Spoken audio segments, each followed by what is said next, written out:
Okay, we are live. Hello, guys. Welcome to the Toaru podcast. I think it's number 4. Yeah, Toaru podcast number 4, which is wow. We've done 4 of these already, and we've got plenty more to come in the future, I think. So we've got the recurring guests again, Didi and Malcolm, and Zaikoi is joining us for a second time. So welcome, everyone. How are you all feeling? Hey, I'm very good. Same old, same old. Excited to Yeah. talk about Index. Finally, some NT or GT spoilers. Well, Yeah. this time I just upload a new profile picture just for this podcast. Sick. Yeah, same. Just for this podcast. Yeah, you and Didi are both rocking the GT3. I love it. Pictures. We can talk about that later. Yeah, definitely. Yeah, we need to start from the beginning. But yeah, I'm disappointed because Himura still hasn't released the Alazon. I think that's what you call Alistair and Corazon art.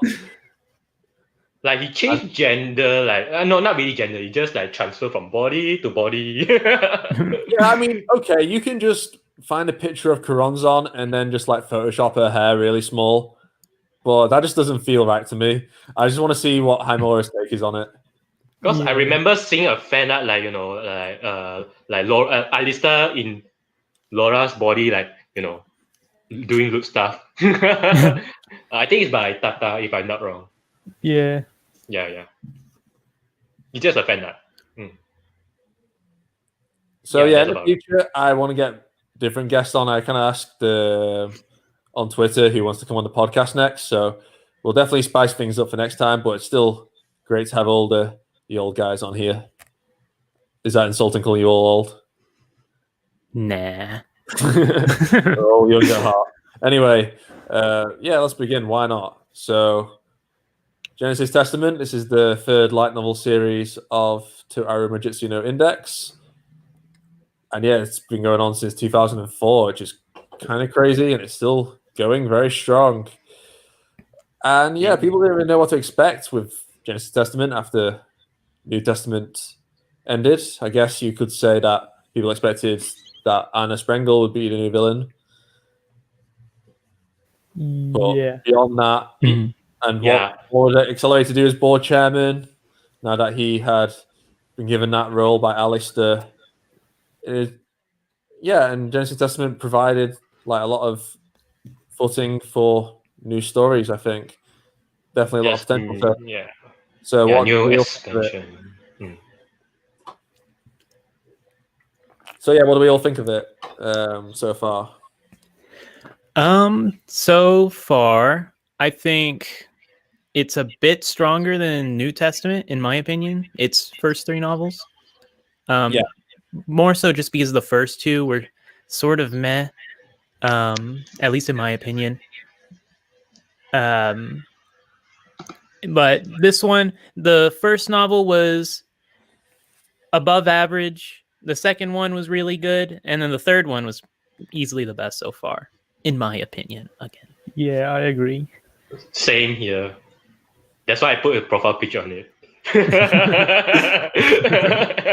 Yeah. Yeah, I think GT3 is the best so far. It's so underrated. Like when you see online, like no one talks about it because during NTR 22, like oh my god, Accelerator get a power. Then like the Genesis Testament, like oh, no one talks about it. Yeah. I mean, it's understandable considering how New Testament ended, because I mean, Kamachi likes to end his light novel series with a big bang. Yeah. He has the one crazy like war arc right at the end, both with Old Testament and New Testament.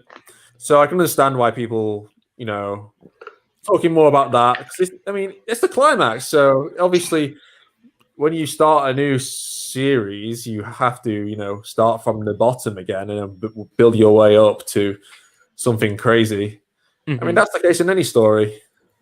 I think personally, I think the illustration does matter. So to attract like new readers or like old readers to read back the novel. Yeah.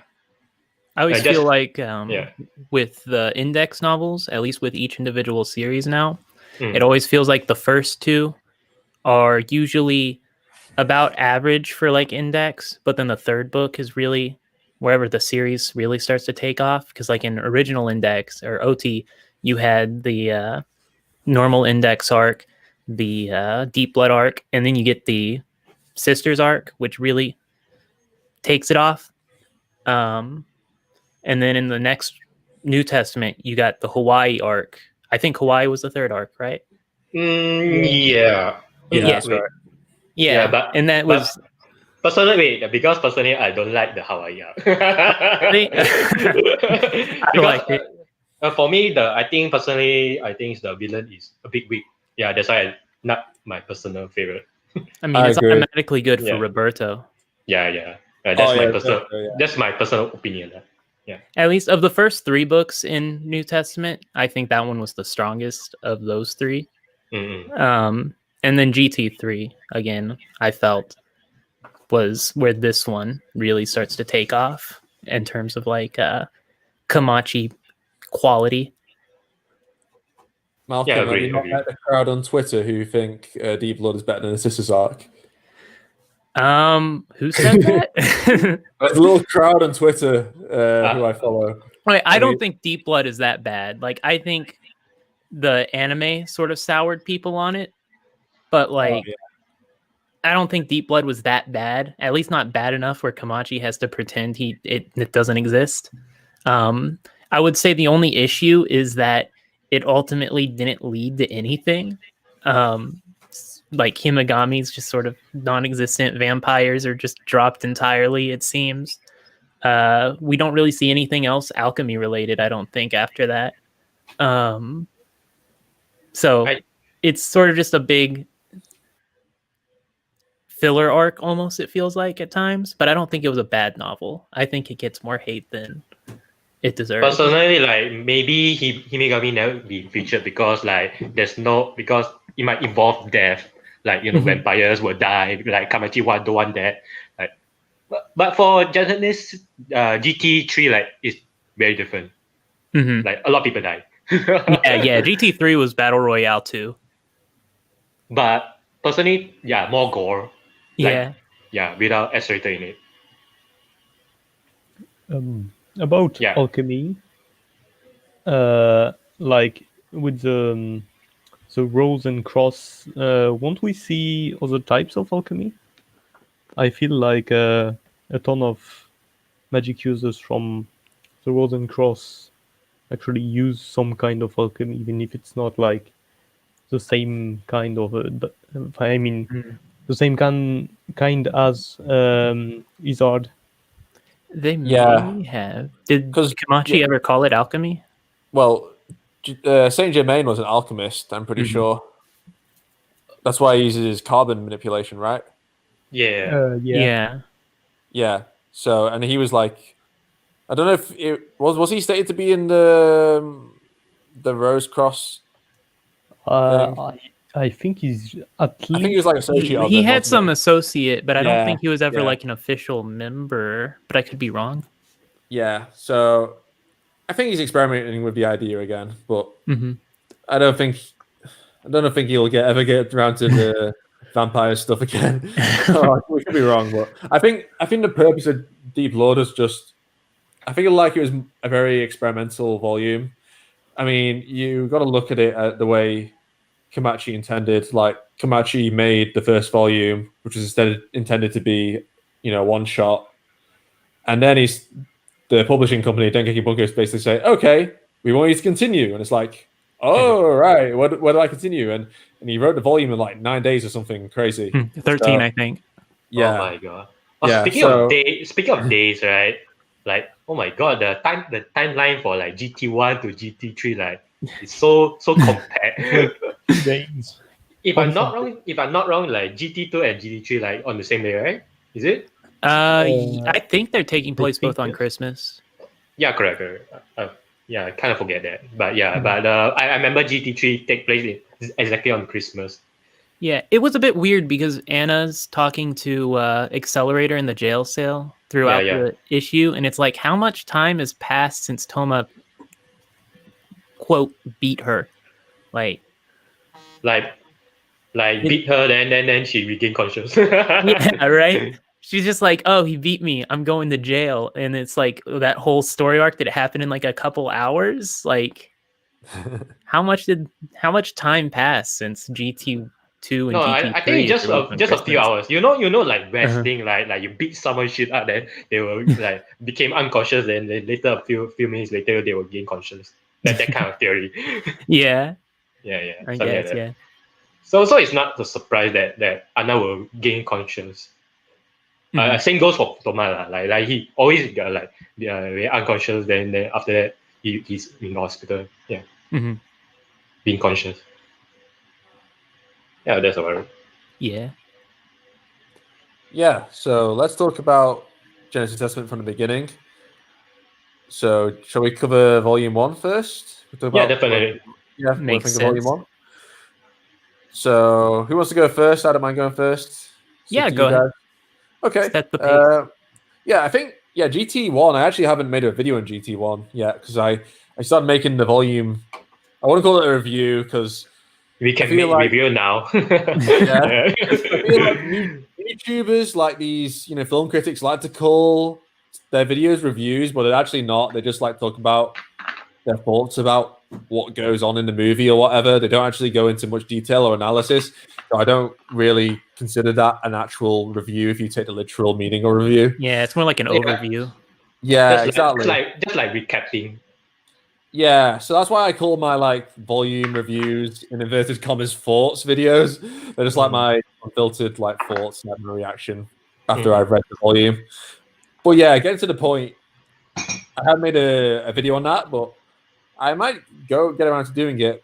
But I mean, I'm covering it anyway here, so I'm not sure. But I'll think about it. But anyway, Genesis Testament 1, I thought it was a pretty solid index volume. It definitely feels like a reset volume, if you get what I mean. Like starting from point zero in a way. It feels like a classic index story in a way. Like it's got all you could call them stereotypes you'd expect from an index story or themes. You got the slice of life stuff at the start, and then you've got a battle against an Esper, and then you got a battle against a magician, both who are carrying around, inner demons and problems.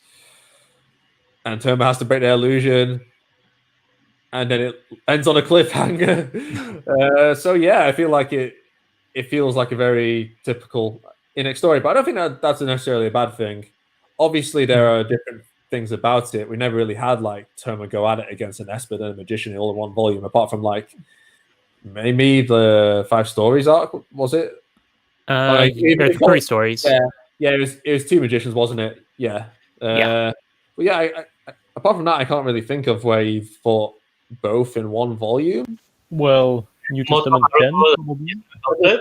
They could about boss rush, I suppose, but yeah, not in Academy City at least. Okay. But yeah, overall, I thought it was a decent way to start it. I mean, I still probably prefer Old Testament Volume 1. Not sure if I prefer New Testament Volume 1 over it or not. I'm kind of undecided about that. But, I really like the what was the business guy character called? This is where we have to think of the character name. Oh, Narito. I remember his name. Narito, of course. Yeah. I like his character as a villain more than Maidono. I feel like Maidono was a bit... Maidono. Maidono, sorry. Yeah. I'm not Japanese, obviously, so I can't pronounce things right. But it's okay. Maidono, her chopstick thing, I know people meme on that all the time, make fun of it. I don't see them though. It's like you have the ability to control anything with your mind apart from humans, I think, or living creatures. Okay. So you can basically just control those chopsticks anyway. But I guess she's more paranoid about her having to use her power to do basic things rather than just doing it normally like everyone else. I think that's what Komachi was going for. But I know it's pretty easy to make fun of it. So, well, I sort of remember it being she wanted to be a good role model because she's like the class president or whatever, and everyone looks up to her. But now she can't do basic tasks that everyone else can do, so she's like a failure at that. No, that's what I remember. Yeah, but the compensate for that, you can literally do. You have like the power of a level 5 and move anything, but it's like, Anyway, I'll stop talking now. I've ranted on about it. Who wants to go next? I think I can go. Yeah. Yeah, that's my first impression. Like, okay. Like usually, like starting very slow. Okay, it's nothing new because Kamachi always like to start slow, then save the best for the last. So yeah, then okay, when I read it, it's like some comedy skills. Like, okay, it's not so bad. Then okay, when Kamijo Toma got stabbed on his stomach, like, okay, this like getting intense, like. And I like Maidono. It's like is a new character. Like she does things. Personally, I don't like her, but slowly, like, but I only like her because of her ability. Yeah. And then like when she does the like her power can overpower level 5, then it can carry 50 stories building. Like it's kind of cool. Like already I don't say like she can't manipulate humans, like, you know, the telekinesis. Is that how you spell it? Like the telekinesis. Yeah.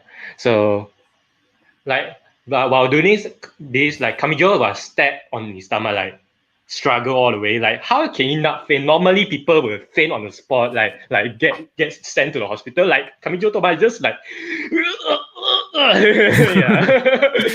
Oh yeah, I remember that. Like, yeah, he was running, he was punching, and yeah, like normally people will faint on the spot. Normally, like because he got stabbed in the stomach, like he bleeds a lot. Then he's like, okay, I'm still fine. Let's go. Let's continue. Let's go. Yeah. I always found that weird because, yeah, like you said, he doesn't get. Did he get much medical treatment after that? I think he got bandaged up, didn't he? That was about it. Just the first aid, like Misaka Imoto like just like bandage Toma, correct. Yeah, but I feel like if you get stabbed, like a bandage isn't going to do much because you're losing so much blood. Realistically, yeah, to cauterize the injury, right? Yeah. I think so. Yeah. Yeah. Then like starting was slow. It was okay. Personally, it was okay pacing then, but I was surprised because I never read spoilers. So I was surprised at the end. Like suddenly there's a magician. Oh, okay. Because I thought he's a normal guy. Okay, you're gonna capture him. Okay, end of the story. Oh, okay. Yeah. Then the magician is revealed like some new enemies, like you know, what is it called? The RNC RNC crap. I just looked up the name a second ago. Occultists. Yeah, correct. So it was kind of cool, like introduced to a new magic system, like where normal people can use it. Yeah. Because I think he's not an expert, so there's no magic penalty sign, the expert penalty, that kind. Yeah. And he does well against Misaka Mikoto because against a level 5. Yeah. Mm-hmm. Yeah. Then like the end of it, the plot twist. Yeah. Personally, overall, it's quite okay. Yeah. But it's good. Yeah, it's definitely a decent start. But yeah, it's a good point with the Terma getting injured thing. Because I also wondered, like, I know I'm going back to New Testament here, but New Testament 18, where Terma was fighting Alistair. Yeah, correct. And Terma gets like shot in the stomach like a couple times against Alistair. And it doesn't like nothing is said like about him like recovering from that, like or getting treatment for it, unless it was just like an invisible wound. But I'm pretty sure it does, like because because Maidono stabbed on Kamiyo Toma's stomach deep, like how you still fine. Mhm. Yeah, it is pretty weird. I guess Toma is just super strong and doesn't need any medical help. Well, he does now after Genesis Testament 2. I think that was a bit too much even for Toma's limits. Maybe what often is said about Imagine Breaking keeping him alive is true. Yes, the Kamachi's really going after Toma in these ones. Yeah, he never catch a break, like because he just came back from like what was like from the Crozon thing.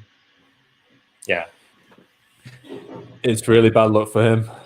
Anyway, who wants to go next? Wait, not Crozon. The Kamijo thing. Yeah, Kamijo Crozon. Yeah, I'll go.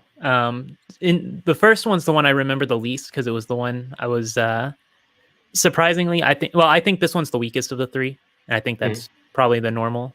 Agree. Yeah. It was very much a setup. Like it was just setting up, trying to give you an idea. This is the new norm, and foreshadowing things. Like this is where we first heard of Operation Handcuffs. We heard it mentioned in this one. Just setting up characters. So I think it was about average. It was about average for a Kamachi novel. I would put it in the same tier as probably Deep Blood, something like that. But I liked Maidono for the most part. I didn't like the fights with her because it felt very forced that Toma survives. Like she throws a skyscraper at him, and I can't remember how it went exactly. He like jumped through the window of the skyscraper and survived that way. And it's just like, wouldn't that thing crumble? Like, I don't care how advanced their technology is. That building's no more. So like, it felt very forced for Toma to beat her the way he did, or at least survive until he beat her. But I did like, May I say about it? One thing I don't like about Maido is her trauma about the chopstick. It feel a bit off, like slightly. Why like bring out a chopstick? Like why? like out of nowhere. I'm wondering if it's just like it'd be like me being or like someone from the more Western world just losing the ability to use a fork and knife to eat food. Because that's, I guess, chopsticks are just more standard, perhaps. I'm not Japanese, so. Oh, I think it's the Asian thing. Yeah. Okay, I understand. Yeah, that's sort of how I see it. Like, it's not specifically just the chopsticks, but like just you losing the ability to live life like a normal person while trying to hide it because you're trying to be this role model for normal people. Or like, you have these high standards for you. Like, she has these high standards. She's the class rep or whatever. Everyone looks up to her. She's supposed to be the role model, but like, what if your classmates one day figure out, oh, she can't even use chopsticks properly? How embarrassing. That's sort of how I took it. But I liked her for the most part. I just didn't like the fight she was involved in, at least versus Toma. I felt like the Toma matchup was bad because it's just Toma should have died. Like with the knife. Yeah. For Norito, is it Norito? I'm pretty sure. I think so. Nyoko Norito. Yeah. For him, he felt very out of nowhere. He didn't really get the chance to develop or anything. It's just sort of, he's mentioned at the end of one chapter, and then in the next chapter, we're at fighting him. And it's just sort of like, oh, it's this guy, and he's upset he can't save everybody, I think, was his issue. And it was just like, it'd be great if we could see this fail. He felt like somebody we should have seen fail in a previous novel to come back and be the villain in this novel, but he just sort of came out of nowhere. And it was sort of disappointing since he's one of the board of directors, or one of the members of the board of directors. So he got pressured by because Accelerator became the leader. Then like to change the rule of the Academy City to wipe out the dark side, of the Academy City. I just feel I think Kamachi would have benefited a lot greater if he had the board of directors more involved in the story beforehand, before they started becoming villains. Just so we could sort of see more motivations and see that there is some good inside of them. At least most or some of them. Yeah. But Because Kamachi's have been like always like to put this character like before that out of nowhere. Okay, it's very common. Let's just trash it in. yeah. But overall, I liked the slice of life at the beginning. I think maybe it went on for a bit too long, especially in the bar. Yeah. Yeah, that part, it was sort of pure fan service, it felt like. And so I just got bored of that setting after a while. So I sort of zoned out part of the way through that point. Oh, same here. Yeah. Yeah. It would have been nice to see a couple more characters show up too, but with what we got, I would say it's about average. I think it was good. The accelerator was the best part of the novel. The sort of tragic aspect of him. Oh no. It's a shame didn't appear more, but yeah. I don't think anyone really predicted that Accelerator's character would take that turn. Yeah, it's like you don't expect him to go for this whole redemption arc of putting himself in prison. And especially like this, seeing him in Last Order interact, or like how he has to stay away from her, or like he can't go out and save her despite wanting to. That was it was sad.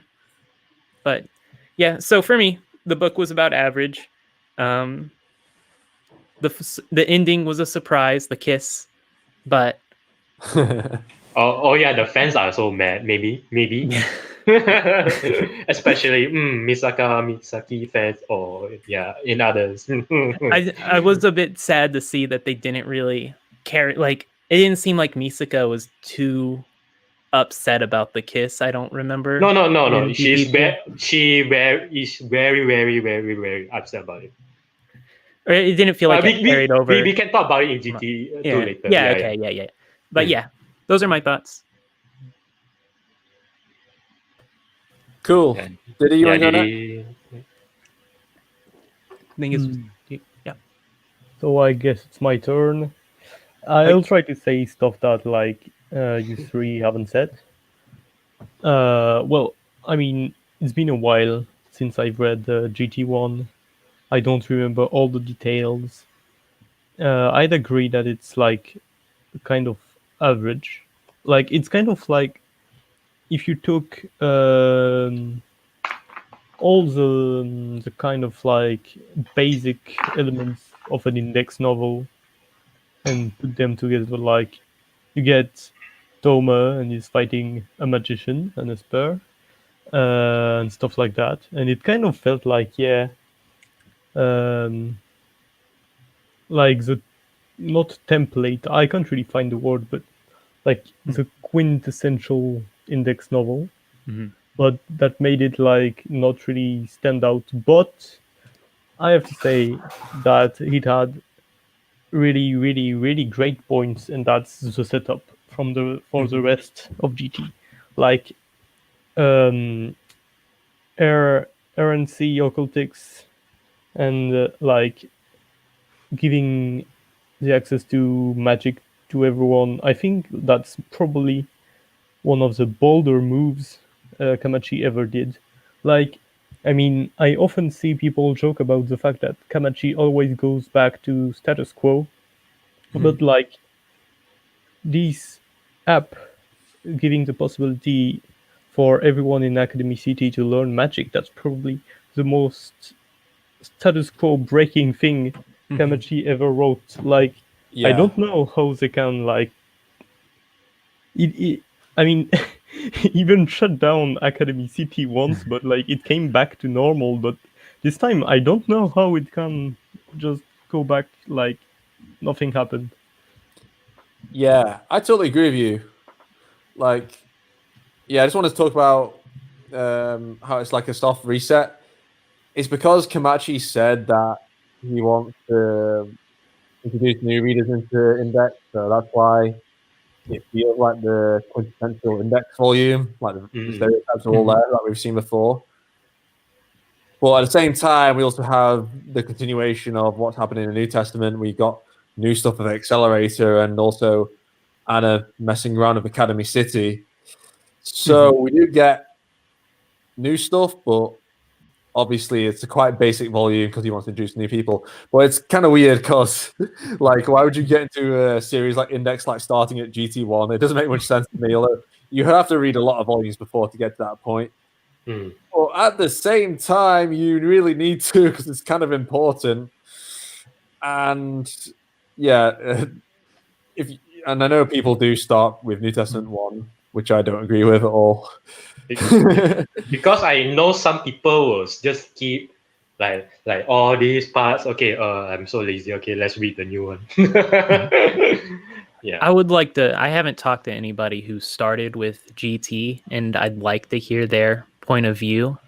Just considering that Kamachi's saying that it was meant to be for people to come in and start there.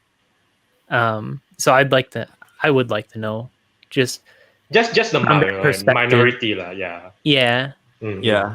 I felt like he was obliged to do so because it's like, oh, okay, technically it's the third series, so I've got to start volume 1 with somewhat of an introduction for the odd random customer at the manga or light novel store who sees Index and like, oh, I guess I'll read this. It's number 1, so I guess I'll start here.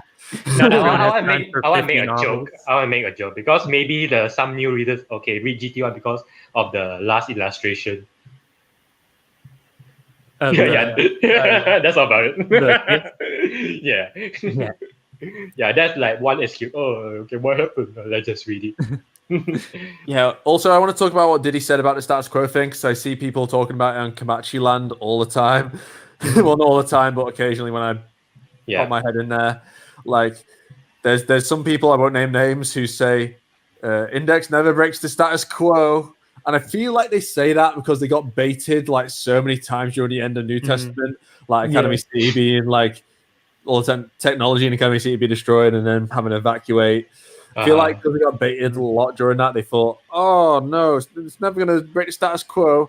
But yeah, it's like what Diddy said, like we have Anna spreading magic in Academy City and like it's widely available. Like there's so many people like, you know, Index and Office in GT2 said they were like the hospitals were really struggling to keep up with the demand, and that's why they had to intervene. Yeah, the idea of a status quo is something I've always like fought against because I never really liked people saying Index had a status quo because it always feels like you're just saying it because Toma goes home at the end, and it's like just because the main character returns to like where he started in terms of like it's like the politics of the world is constantly changing, the places other characters are at are constantly changing. Just because like Accelerator Toma and Hamazura, the latter two, or Accelerator and Hamazura to a bit lesser degree, just because they aren't suddenly going around the world, like it feels like some people want it to suddenly turn into a shonen battle, travel the world to fight magicians kind of story. Like it's kind of is, but I mean like punished Toma goes out for revenge against the dark side of magic, and it feels like that's what people sort of like, that's the only way people would stop arguing the status quo exists. But the Index is always, it's like a real world. Like every day you return home, but the situation around you changes mildly day after day until point A of Index, where Index started, is completely different to where Index ends, even if it feels like Toma's still in the same place. Because the main goal, because of Alistair, like the main goal is to destroy magic. That's the goal. Because there's foreshadowing here and there, like Kurosawa want to, destroy things to reset the world, whatever. A lot of foreshadowing. And Anna also planning things for the city as well. He's like, where do you go once Academy City's gone? Like the sort of like Academy City is such an important like focal point for everything. If you were to just completely remove it, Index just isn't the same story. It's like Gotham City for Batman, is how I see it. Yeah. Like for students, Hmm. because Oh, like Hydra. yeah. Thank you for the super chat, Hydra. I no, did say I would sim for you when you stream once I had the chance to. Well, I could always do with more sims. Although I'm not very fond of sims, but thank you so much for the super chat. I appreciate it, man. It's okay if they're your Sims. Yeah, that like speaking of like goals, like because like Alistair goals is to reform the academicity, the dark side of to remove the dark side. Yeah, Hmm. that's the current goal. Yeah. Mm-mm. Yeah, I Well- think I want to go back to what Malcolm said. Like politically, the index world has changed so much. Like, can anyone disagree with that? Like, ever since the start of Old Testament, like we've had the Roman Catholic Church lose basically all their power after World War III, Mm. and then all the Gremlin stuff in New Testament, and America being more involved in the science side, and then you have Alistair dying and being replaced by Accelerator, and you also have shifting power in the Anglican Church and the British royal family. Mm-mm. So it's like, how can you argue it's not changed? And it's like, It's okay, because of No. how Kamachi writes it. Like World War III only happened because there was constant changes throughout each novel, and it's just sort of small changes that built up into this giant dispute that was World War III. You know, because it was built like early. Yeah, did it go with? Yeah. This feeling of status quo that people may have, I think it's more because like you have, I mean, Toma kind of, I mean, I can't say like he lives his life normally because his life is definitely not normal. But I mean, like for example, you got in New Testament, High Priest, he absolutely crushed Thomas' school, so he changed school. That was kind of, I mean, Kamachi said it himself. It was destroying a sanctuary. But then, I mean, well, I can't even say that for now because like Toma hasn't gone back to school since the Kamisato arc. He hasn't even got the time. He's basically doing kind of like us in the real world, Zoom classes with Komoe Sensei in GT1. Oh, that was so funny. like Kamijo, like, oh, let's have Zoom class. Then suddenly his phone got cut off. yeah, then that's he even like, hilarious. then he doesn't. Okay, let's yeah. go have holiday, Christmas, blah blah blah. Yeah. I mean, like, I think like this feeling of status quo is just like, I mean, Toma, Misaka, and everyone is hanging around Academicity and like they are having fun, and there's no real changes in Academicity itself. Maybe that's why. I mean, that's also why I believe that RNC Occultics is a status quo breaking change because I mean, like the very essence of academicity was tainted by magic. Like everyone can become kind of a magician. I mean, kind of a tsuchi magician. Like you kill yourself, but you can cast one spell or something. But that's also why like you can get a ton of. I mean, this single change can have like so many consequences. Like you get And new some element to it. GT2. Yeah. Also, imagine like a railgun arc set during that timeline. Like Saturn is dead, obviously, because she really, really like try casting magic. That's just how she is. That's why the Saturn is dead meme kind of. Oh really? Oh okay. Yeah. I never see that. I never see that. Oh yeah. Every academicity character, like even the ones we don't see often, like Gunha or I don't know, Beetle, everyone is kind of affected by this. And then you have, I mean, this is a GT1 discussion, but like you have what happens in GT3, which even further breaks the status quo. Like it's really, I mean, GT1, 2, and 3 for me are setup volumes, but they set up each other in a way that it escalates.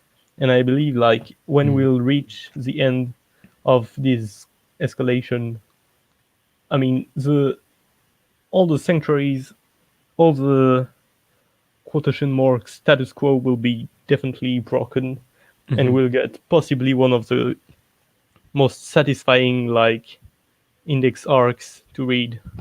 That's Agree, my agree. opinion. Yeah.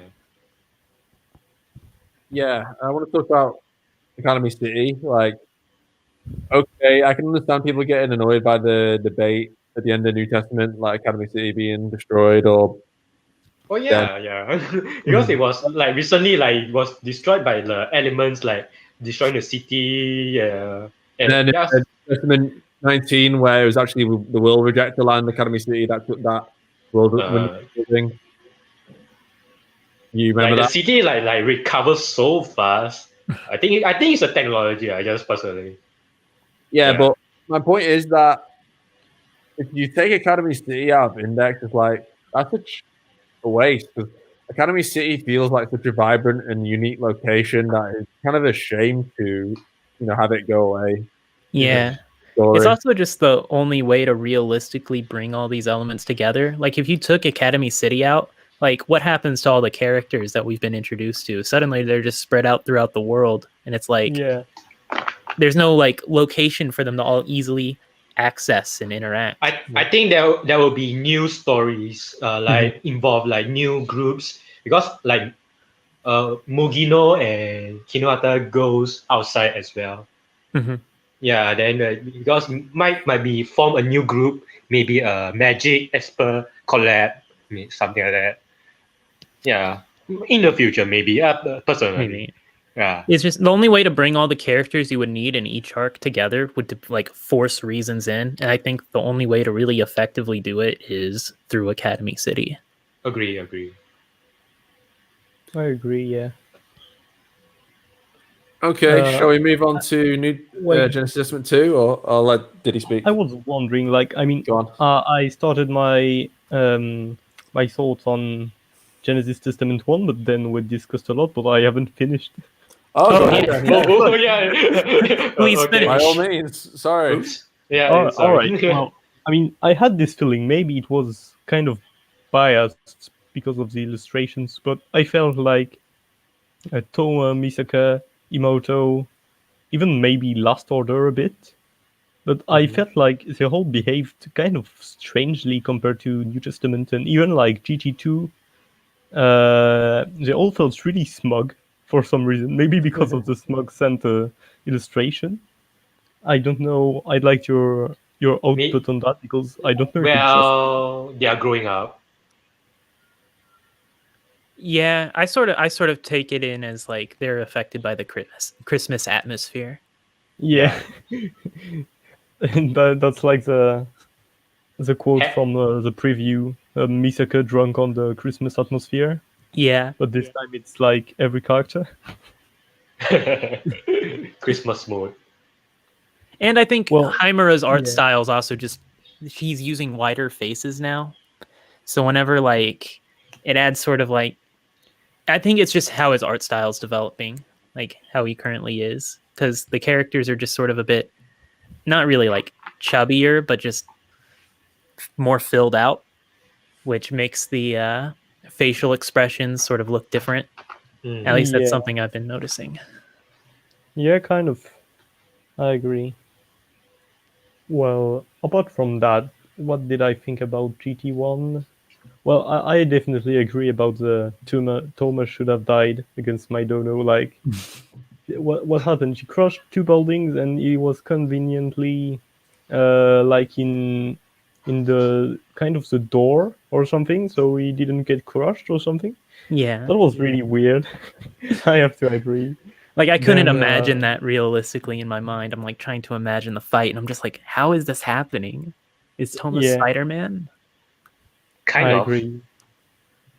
Well, yeah, Yeah, correct. Go ahead. Yeah. I'd also say that it's the weakest GT volume, even though it's not bad. It's just average, and yeah, its most promising aspect, like from the time that I read it, it was definitely the setup. I couldn't wait for the consequences. of RNC, and I guess that's a good transition point for GT2. Definitely, because Mm. it left on that cliffhanger with Anna giving Toma the pill. There were many theories about what that pill was, but it turned out to be a Saint Germain pill, of course, which, I mean, could easily draw that conclusion from the previous, New Testament volumes. But yeah, so what do we think of GT2? Who wants to start? You can start. Last Yeah, time. you started, Okay, Toma. we'll start we go by rotation. Yeah, I'm relying on Right. you to set the pace. Yeah. Okay, I'll do just that. All right. Yeah. Okay, GT2. Where do I begin with this one? So yeah, as you know, I made a video on this, so my thoughts are already out there on the internet, but I will reiterate them as best as I can. So yeah, so Toma is put into hospital as a result of the Saint Germain pill because the virus is slowly killing him, and he gets really depressed as a result of that. And it's kind of like the lowest we've seen Toma. Like Toma is pretty beaten up about it. If you remember that Heaven Counselor scene, Yeah. and I like that. Yeah, that was definitely good. But before that, we had a bit of a, lighthearted slice of lifey stuff going on with Shogo, Aogami, and Toma. I like that scene. That was a pretty interesting scene. Yeah. Well, let's start that. I won't go into details. And then we had a weird scene with like all the Emotos and Toma in that. That what do you call it? Like a bathroom place thing. Yeah. The internet goes nuts about it. Yeah, I mean, there's no way like- Toma hasn't seen them naked now. Like Toma's seen Makoto naked now. That's no. Toma always see girls naked most of the time. Yeah. Like I can list up like more than 10, but I won't go in detail. Sorry. Well, yeah. All right. Yeah, we'll move on from that. I didn't know what to say about that. But yeah, then the next chapter was the Misa duo fighting Anna, or Anna having fun with them. Oh. Yeah, I thought that fight was decent, apart from Makoto's plot armor, letting us survive that the AA getting destroyed, and there's a point blank explosion, and she's fine. I imagine she uses her power to like negative magnetic field to push any shrapnel away. That's my excuse for. Wow, she's turned into an accelerator. Yeah, well, I mean, if it's metal, she theoretically can. So if she reacts to it, I suppose. Yeah. But unless her electro barrier is strong enough to repel that, I don't know. But yeah, that fight was decent, to be honest. Although it kind of left a lot of questions about Anna, and we also had Toma meeting Aihana Etsu for the first time, which was a good scene. Damn, yeah, I don't think anyone saw that coming. The 6 level 5 Esper. It's 6 rank. Yeah, I think this is the first time we've actually had him in the flesh, because it's always been. I mean, we've had like people pretending to be him, yeah, and we had him on the phone like briefly in like New Testament 10. But yeah, this is like the first time he's actually been in the flesh, I suppose. Or if he was physically there, or maybe he was using his power to project. But yeah, Right. Aogami Pierce was here since OT2 though. Like he was in the same hospital as Toma. Like, is that coincidence? I actually did that on purpose, definitely, because he definitely knows that. I mean, the theory is super popular. I mean, I don't know how popular the theory is in Japan, but I'm pretty sure it's popular theory in Japan. He's messed with the idea before in the parody short stories. Not stating Ogami was level 5, but where Ogami defeated both Alistair and Lola. Like, that was funny, but he's like known that's what people thought for a long time. Yeah, he definitely knows. So that was definitely done on purpose. I'm not sure if it means anything. I think he's just baiting, to be honest. But yeah, I still think Heaven Counselor might be him. I know that's really stupid, but I can give some justification for it. But yeah, Toma rejects Aihana Etsu's power, which is quite interesting because I guess he disagrees with how Aihana Etsu operates because Aihana Etsu just is in the sidelines all the time, and he feels like he can just control people, I guess. But although he accepts Saint Germain's power because he basically wants Saint Germain like a chance to redeem himself in a way to show that Saint Germain can do good, I guess.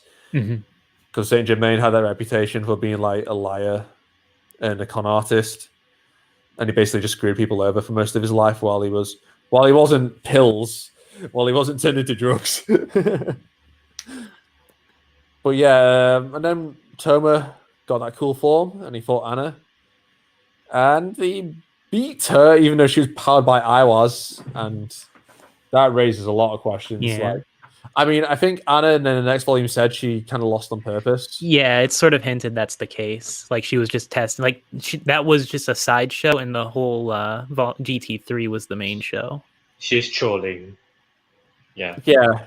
So those are like kind of like when I first read the volume, those were kind of like my main problems, like how, like what on earth is going on with Anna at the moment, like, and how does like Toma like beat her? But I guess it's going to be fleshed out more in the next volume, so I'm fine with that. So yeah, I thought it was a good volume. I don't think it was like one of the best. I feel like it was okay. I think it's definitely a more questions than answers volume for me. So maybe I did say in my video, I think that if it does get like explained more in the future, then my opinion of it might increase. But I think it's like a 7 or 8 out of 10 for me. So yeah, that's what I think of it. Fair. Yeah. So I go next. Yeah, I think so. Okay, so first impression, like, I like the fan service of this, like the starting of the GT2. I will talk about it. So basically, Misaki go naked on public, full naked. It was Misaki, what you doing? So yeah, like won't she get caught? Oh, because of like she can manipulate minds, so she won't go naked on the street. Yeah, just beside that, jokes aside, then she also like Misaki want to take Toma's virginity because of Anna kiss. kiss Toma, yeah. Like, okay, if I don't get your first kiss, I will take your virginity. Yeah, something like that. Yeah, it was quite funny at the start. I like it.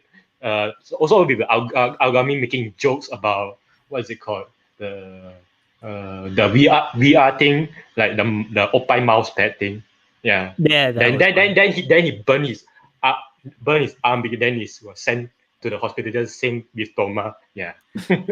So yeah, for the fight part, I don't really like Misaki and Misaka part, like, because it's like Anna was trolling with them, like taking easy on them.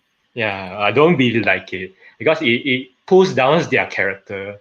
Like, just like personally, for me just to buy time to kill some pages, then for Toma to show up, it's kind of a bit forced to me. Because Anna can just go straight to the hospital and destroy things easily. Yeah. Yeah, I kind of agree with you there because, like, with Anna, I know people criticize Anna a lot, but to be fair, she hasn't been given like enough time as a villain. In my opinion, we still don't know why she's doing things exactly. So I feel like she needs a volume to have her last hurrah, where that will like, kind of flesh her out.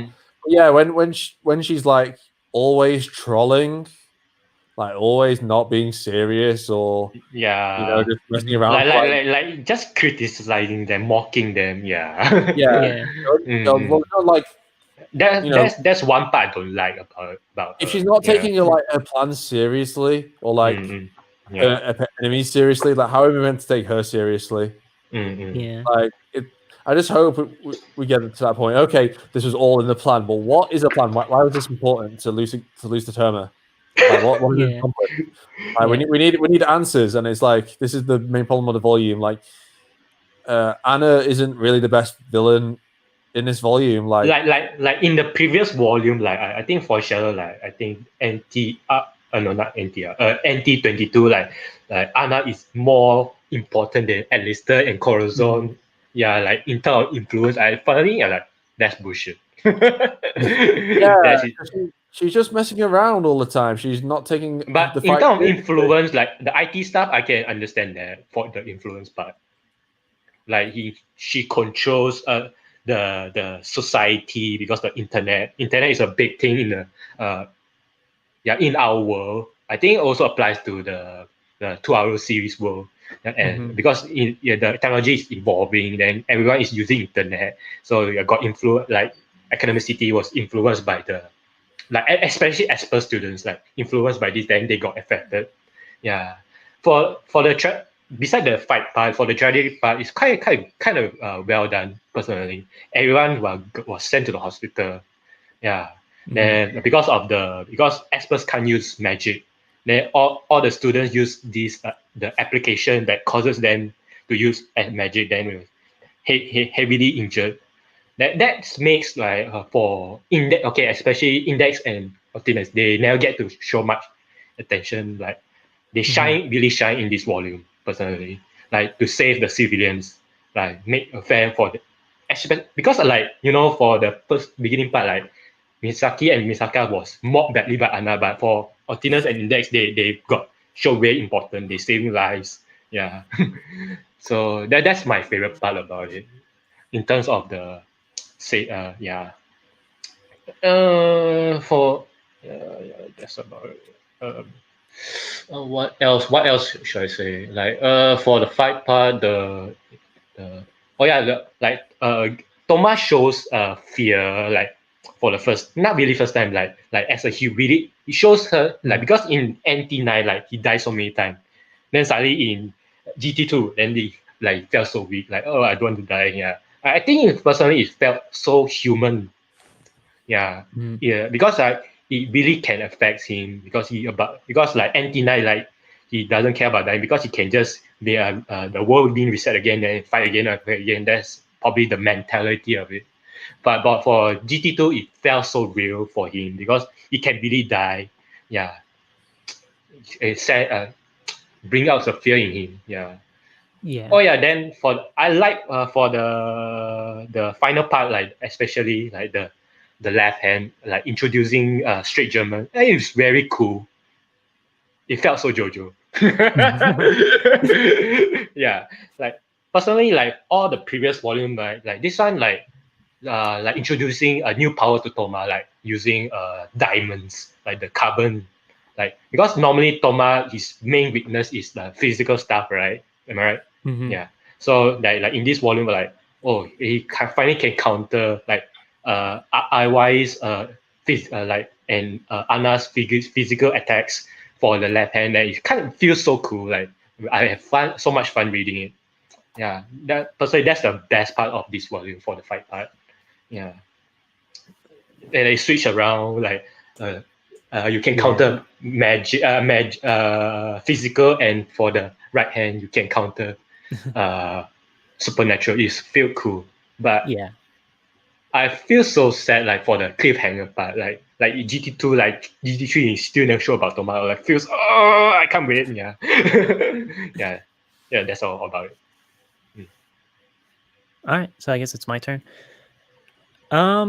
So the slice of life at the beginning, I liked it a lot. I liked it more than Index or GT1s, just because it had better pacing. Like I said in GT1, I didn't like how long they spent at like the bar. It felt like they just spent too long not getting into the story. I'm interested in seeing, like, you can see some more setups. Misaki gifting Toma the whistle. That was interesting. And it's something's going to come up regarding that. Like it has to, at some point, Toma has to start remembering her sooner or later. The scene of Toma opening up to Heaven Chancellor was really nice. Like you said, it's nice to see Toma vulnerable, because that's like the first time we've seen him that vulnerable since NT9. Mm-mm. And it's just one of those rare sights, because Toma just in character doesn't open up to people. And in this time, he opened up to Heaven Chancellor, but opening up to a doctor is different to opening up to like your friends. So it was nice to just see people get into Toma's head a little bit there, agreed. and sort of understand. It was nice development, I guess. And I did think, like, whenever Misaka and Misaki were leaving, I did think that scene was really cool. Just the idea of them going out to fight the final boss. So the fight itself was weird. There were a lot of high and low points for it. Misaka felt sort of... She didn't really do much. She didn't really achieve anything in that fight, honestly. She gets bodied by Anna and Iwis and by everybody. Misaki somehow stole Hamazura's luck and somehow did more damage to Anna by being... what's the word? Clumsy. Her clumsiness was the most powerful level 5 ability in that chapter. No, not clumsy. It's at the lake. Yeah. Yeah. A mix of the two. I think both of them. It's kind of similar. I will defend that a bit. Okay, so Anna, I don't know how much knowledge she had on the level 5s exactly, but on paper she's fighting 2 level 5s. So if you fight in 2 level 5s, you expect them to be strong, right? Okay, so if you fight Shoko, you see how quick Misaka is, because she's got lightning. She can react pretty quickly because of her, electricity-based abilities. Then you have Shoko. Shoko is kind of different. So you expect Shoko to, be kind of fast and competent, but she sets that ley line mine. Oh. But because Shoko is kind of clumsy and doesn't go where Anna expects because of her lack of speed, then it's kind of more believable. But you just put that there because you expected Anna to, expected Shoko to actually move to that direction, which she didn't. So. Yeah, I wasn't particularly upset about how Misaki handled the fight. It was just so out there to be fighting Anna and then just being able to be so you trip and dodge her powerful attack or get a hit in on her because you don't know what you're doing. But it was passable. It really starts to pick up when Toma gets there and does all the stuff with Saint Germain. Not a lot really happened in that chapter. If you really break it down, you have slice of life at the hospital, Misaka and Misaki go and fight, Toma shows up, and that's sort of just the whole novel. You only have really 3 major events happening outside of the between the lines. I think because of Misaki and Misaka is the filler, for the fight with Anna. Personally, it takes out a lot of writing. Yeah.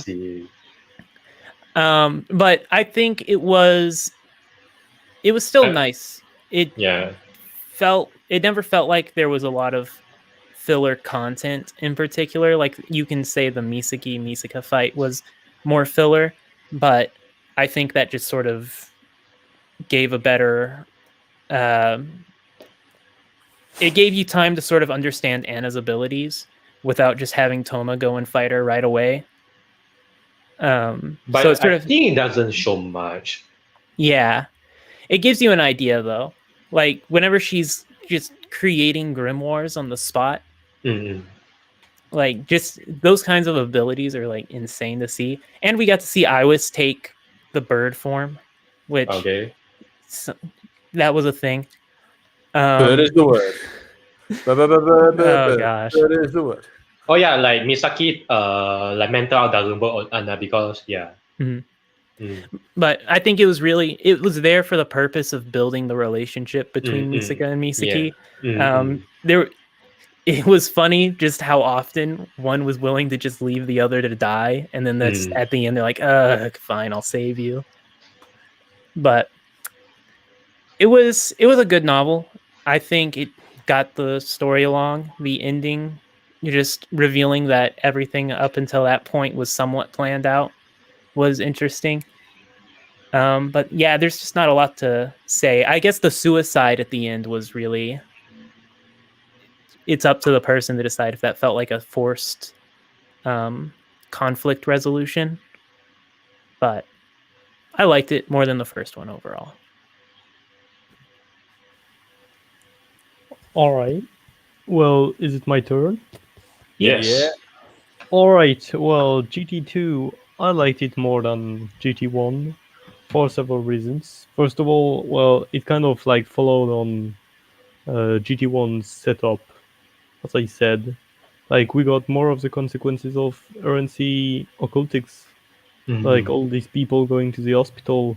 So it was kind of like the perfect setting to observe the consequences of so many espers using magic.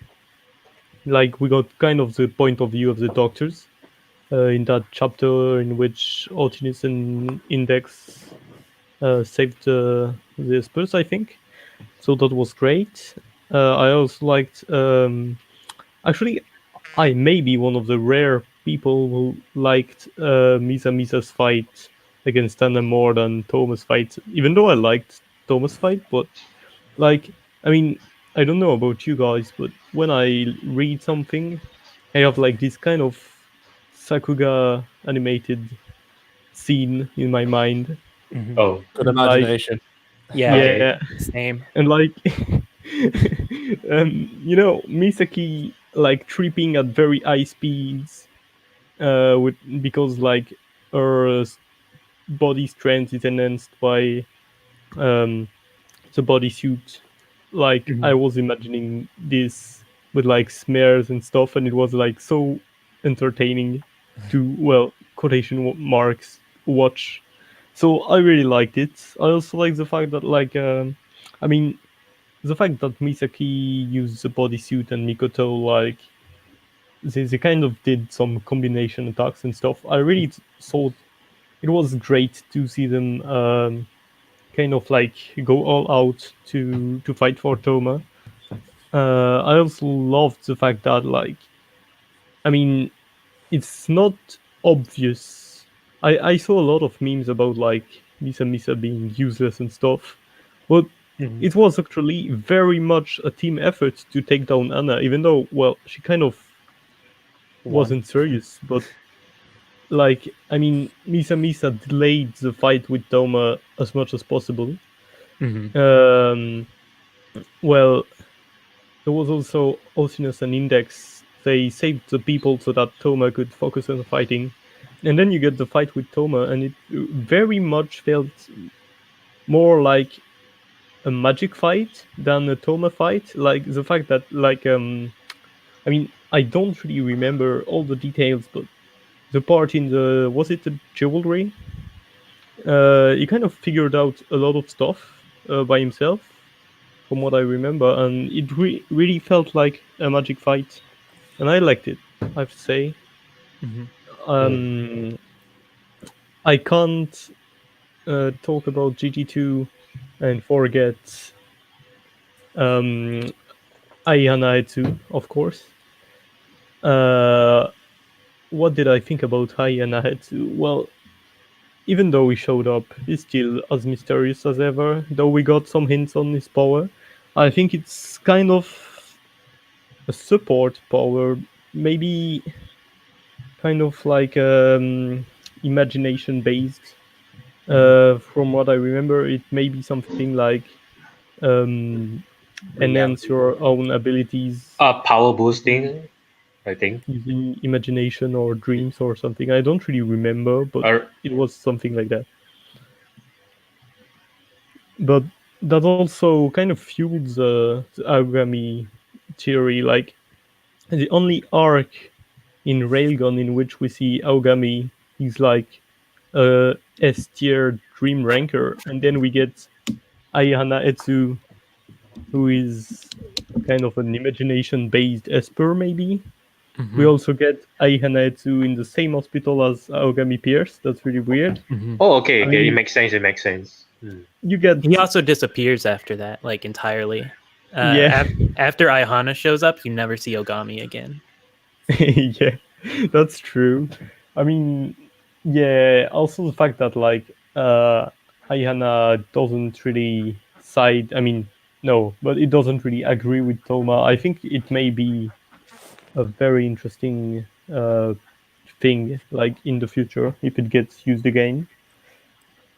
In any case, I think it was a really good volume. Well, better than the first, as I said. And it continued setting up the rest of the series, like with Anna saying in the epilogue, I think. This is, I mean, she said it in GT1, like, phase 1 of my plan is complete, and then in GT2, phase 2 of my plan. So there's kind of this continuity of Anna planning stuff. So, I mean, that's the one thing, like, it's kind of a cliffhanger. You're looking forward to the next volume after that. Is there anything else I have to say? I don't think so. Yeah, there's this one scene I found funny with like Misaki changing in front of everyone, but like it's actually Misaka who's seen as naked because Yeah, My that's favorite part. that was so funny. Yeah. Oh, I don't I think lo- anyone mentioned their the end of the novel where they sort of agree to team up.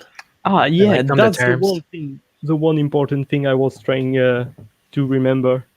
This is actually probably the most, I mean, like, Mikoto's development, like trying to get stronger, it had been like maybe since OT even.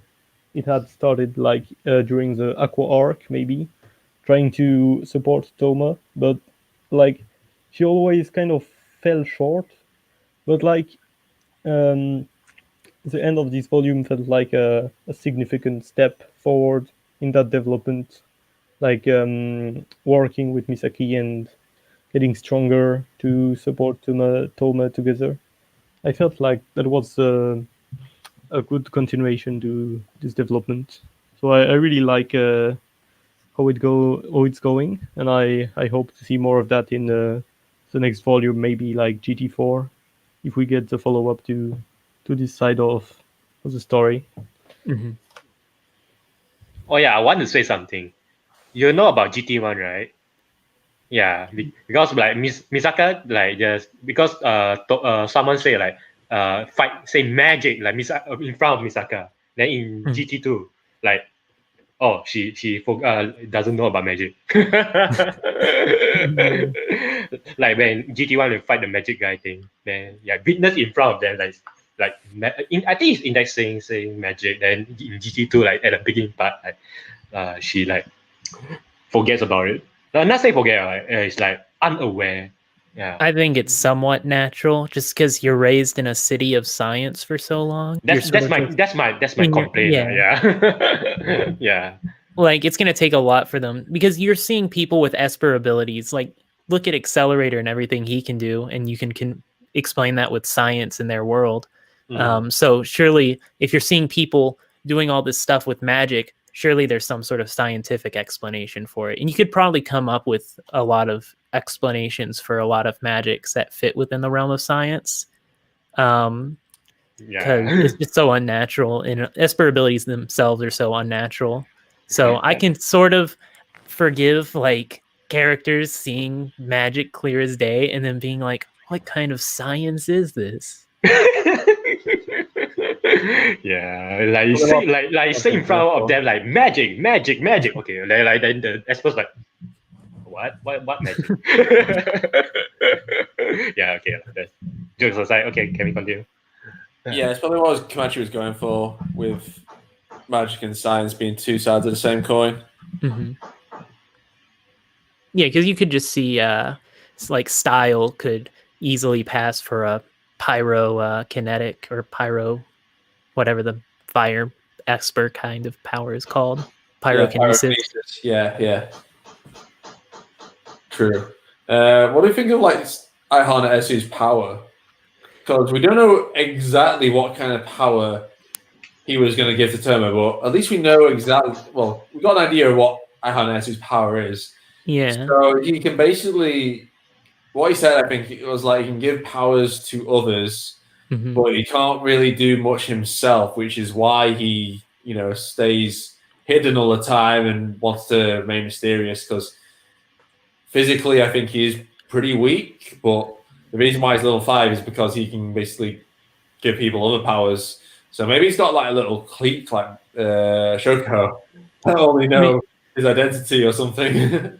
Maybe my theory, at least at the moment, is some sort of minor reality warping, just based off how like he shows up and he's just this black thing. Yeah, and, like the waves around the room.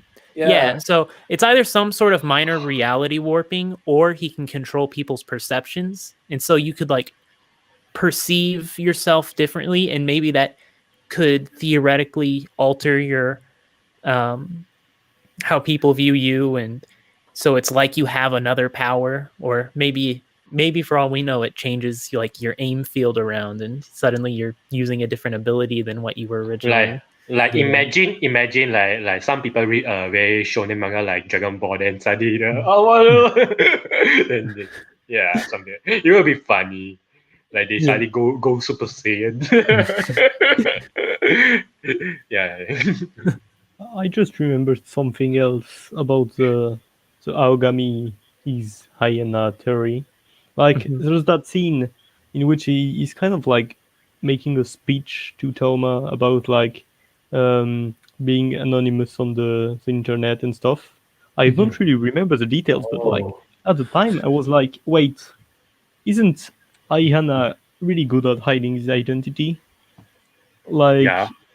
maybe like that's a hint among others, of course, or maybe that's just like some random Aogami characteristic. But I don't know. I can imagine Ogami on 4chan. yeah, I never pay attention to that, yeah. But I think I might need to reread that part. Yeah. Yeah. Aogami is definitely a 4chan. No. But whatever the case, Ogami does seem to be at least Kamachi's pushing Ogami to be the prime suspect of the number 6, but only time will tell. I feel like he can't do it though, because if he does do it, it'll be like, oh wow, Ogami is Aihana Etsu. Who saw that coming? Could be, or it'll be a memes into dreams moment where it's just. Well, you all might celebrate it, but it wouldn't be surprising because obviously he's the most likely candidate. Oh wait, yeah. You know, Doctor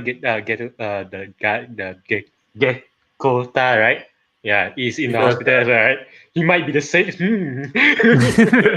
Yeah. All right. Let me just find out. Right, okay. So,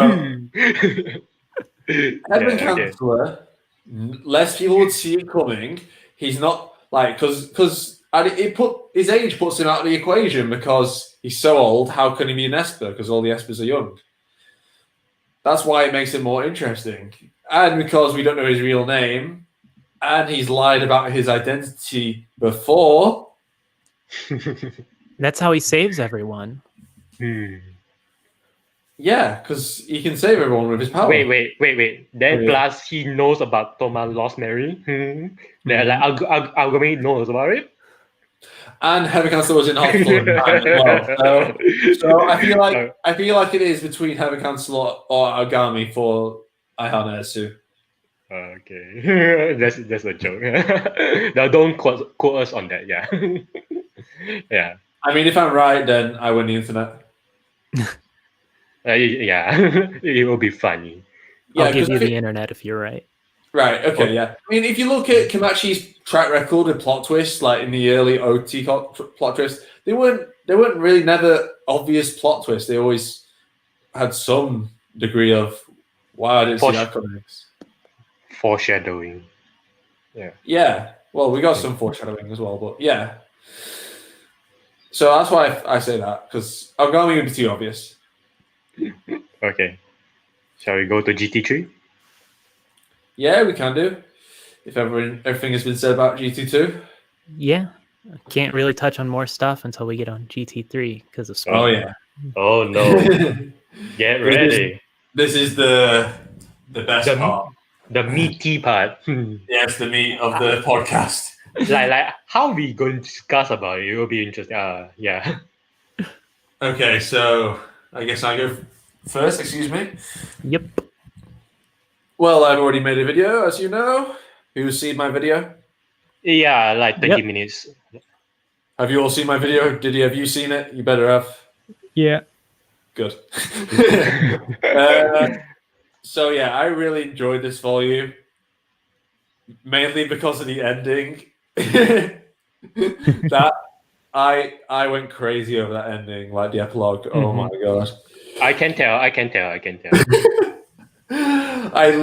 I posted it on Twitter, but when I read that, like I literally scared the crap out of my dog. Like I immediately just stood up and like started getting yes. That was a bit too loud. I might wake someone up. Shit. Understandable. I keep my voice down. Okay. Let's hope that didn't wake anyone up. Anyway, yeah. So it was like that, and yeah, I was so happy. That compared to like GT1, GT2, I like read very slowly. Then GT I read so fast, like oh my god. Oh yeah. like I need more chapters. I can't sleep until I need more chapters. I can't wait to see where this goes. But yeah, I mean, I've done the wrong thing. We started at the end, but that's like the first thing that popped into my head. That's why I enjoyed it the most. But yeah, from the beginning, like as you know, like I wanted more stakes in the story, and I feel like Komachi just, for whatever reason, was reluctant to kill like nameless fodder characters for ages. Like, if you remember, like the Kronzon arc where Alistair invaded like the Commonwealth, and then Alistair says, or often says, that the Crowley Hazards haven't actually killed anyone. And it's like, what? How? Because I mean, like these Crowley Hazards are completely berserk, and like some of them are literally made of poison gas. So how are the magicians that good at containing the hazards, even though like some of them mastered magic? Like, and then it's ridiculous. And then in GT1, you have Maidono on Maidono, sorry, so he's the same Maidono. Maidono going on a rampage, and that didn't kill anyone either. Apparently, it's like what? Can we? And then GT2 again, because these Espers are going into hospital from using magic. And Ophidius and Index are so good at saving people, no one dies. Even though District 7 Hospital is one of many hospitals in Academy City. So what happened to the Espers in the other hospitals in the city? We don't know. Like, it just felt really weird. Komachi just was reluctant to kill him. So I'm relieved that there's actually like some tension in the story. Because it hasn't felt that degree of tension in a while. And it just felt really refreshing. It was it had the Battle Royale basis, but it wasn't exactly like that. And yeah, I just loved where it went, and it made Accelerator like far like even more intriguing than he already is. Like it just did so many things well, and Mazura got some great moments in it. And yeah, and I really enjoyed the side characters as well. Like most of them were great, especially what's she called, Vivana, my new waifu probably. Okay. Not just kidding, I don't have a waifu. Waifus are for losers. Okay. Anyway, so yeah, that's what I thought about it. Shall I talk more about Alistair? Yeah, definitely go ahead. It's our podcast, so. Okay, yeah. So Alistair, oh my god. Just seeing Noken and Alistair together was amazing. Like, just because obviously before they were just talking via underline or the communication device they were using. But we actually saw them together for the first time. It felt really cool because these characters old friends united. Yeah, these characters have such a cool bond, and these guys are meant to be like the kind of villainy characters. Well, Alistair's meant to be. I argue Alistair is the main villain of Index. I know some people don't agree with that, but I definitely feel like Alistair is the main villain of Index. But personally, like, I don't think that way. I think he's still a hero, in my perspective. You think he's a hero? Well, that's what I meant with the antagonist. Yeah. Like you have antagonists with good goals and papers, but yeah. Not really hero, like the neutral part, because the goal is to destroy magic. Not like maybe it's evil or that kind of way in their perspective. Very chaotic. Yeah, correct. If just means to do so is dodgy. Yeah, that's my perspective, like here.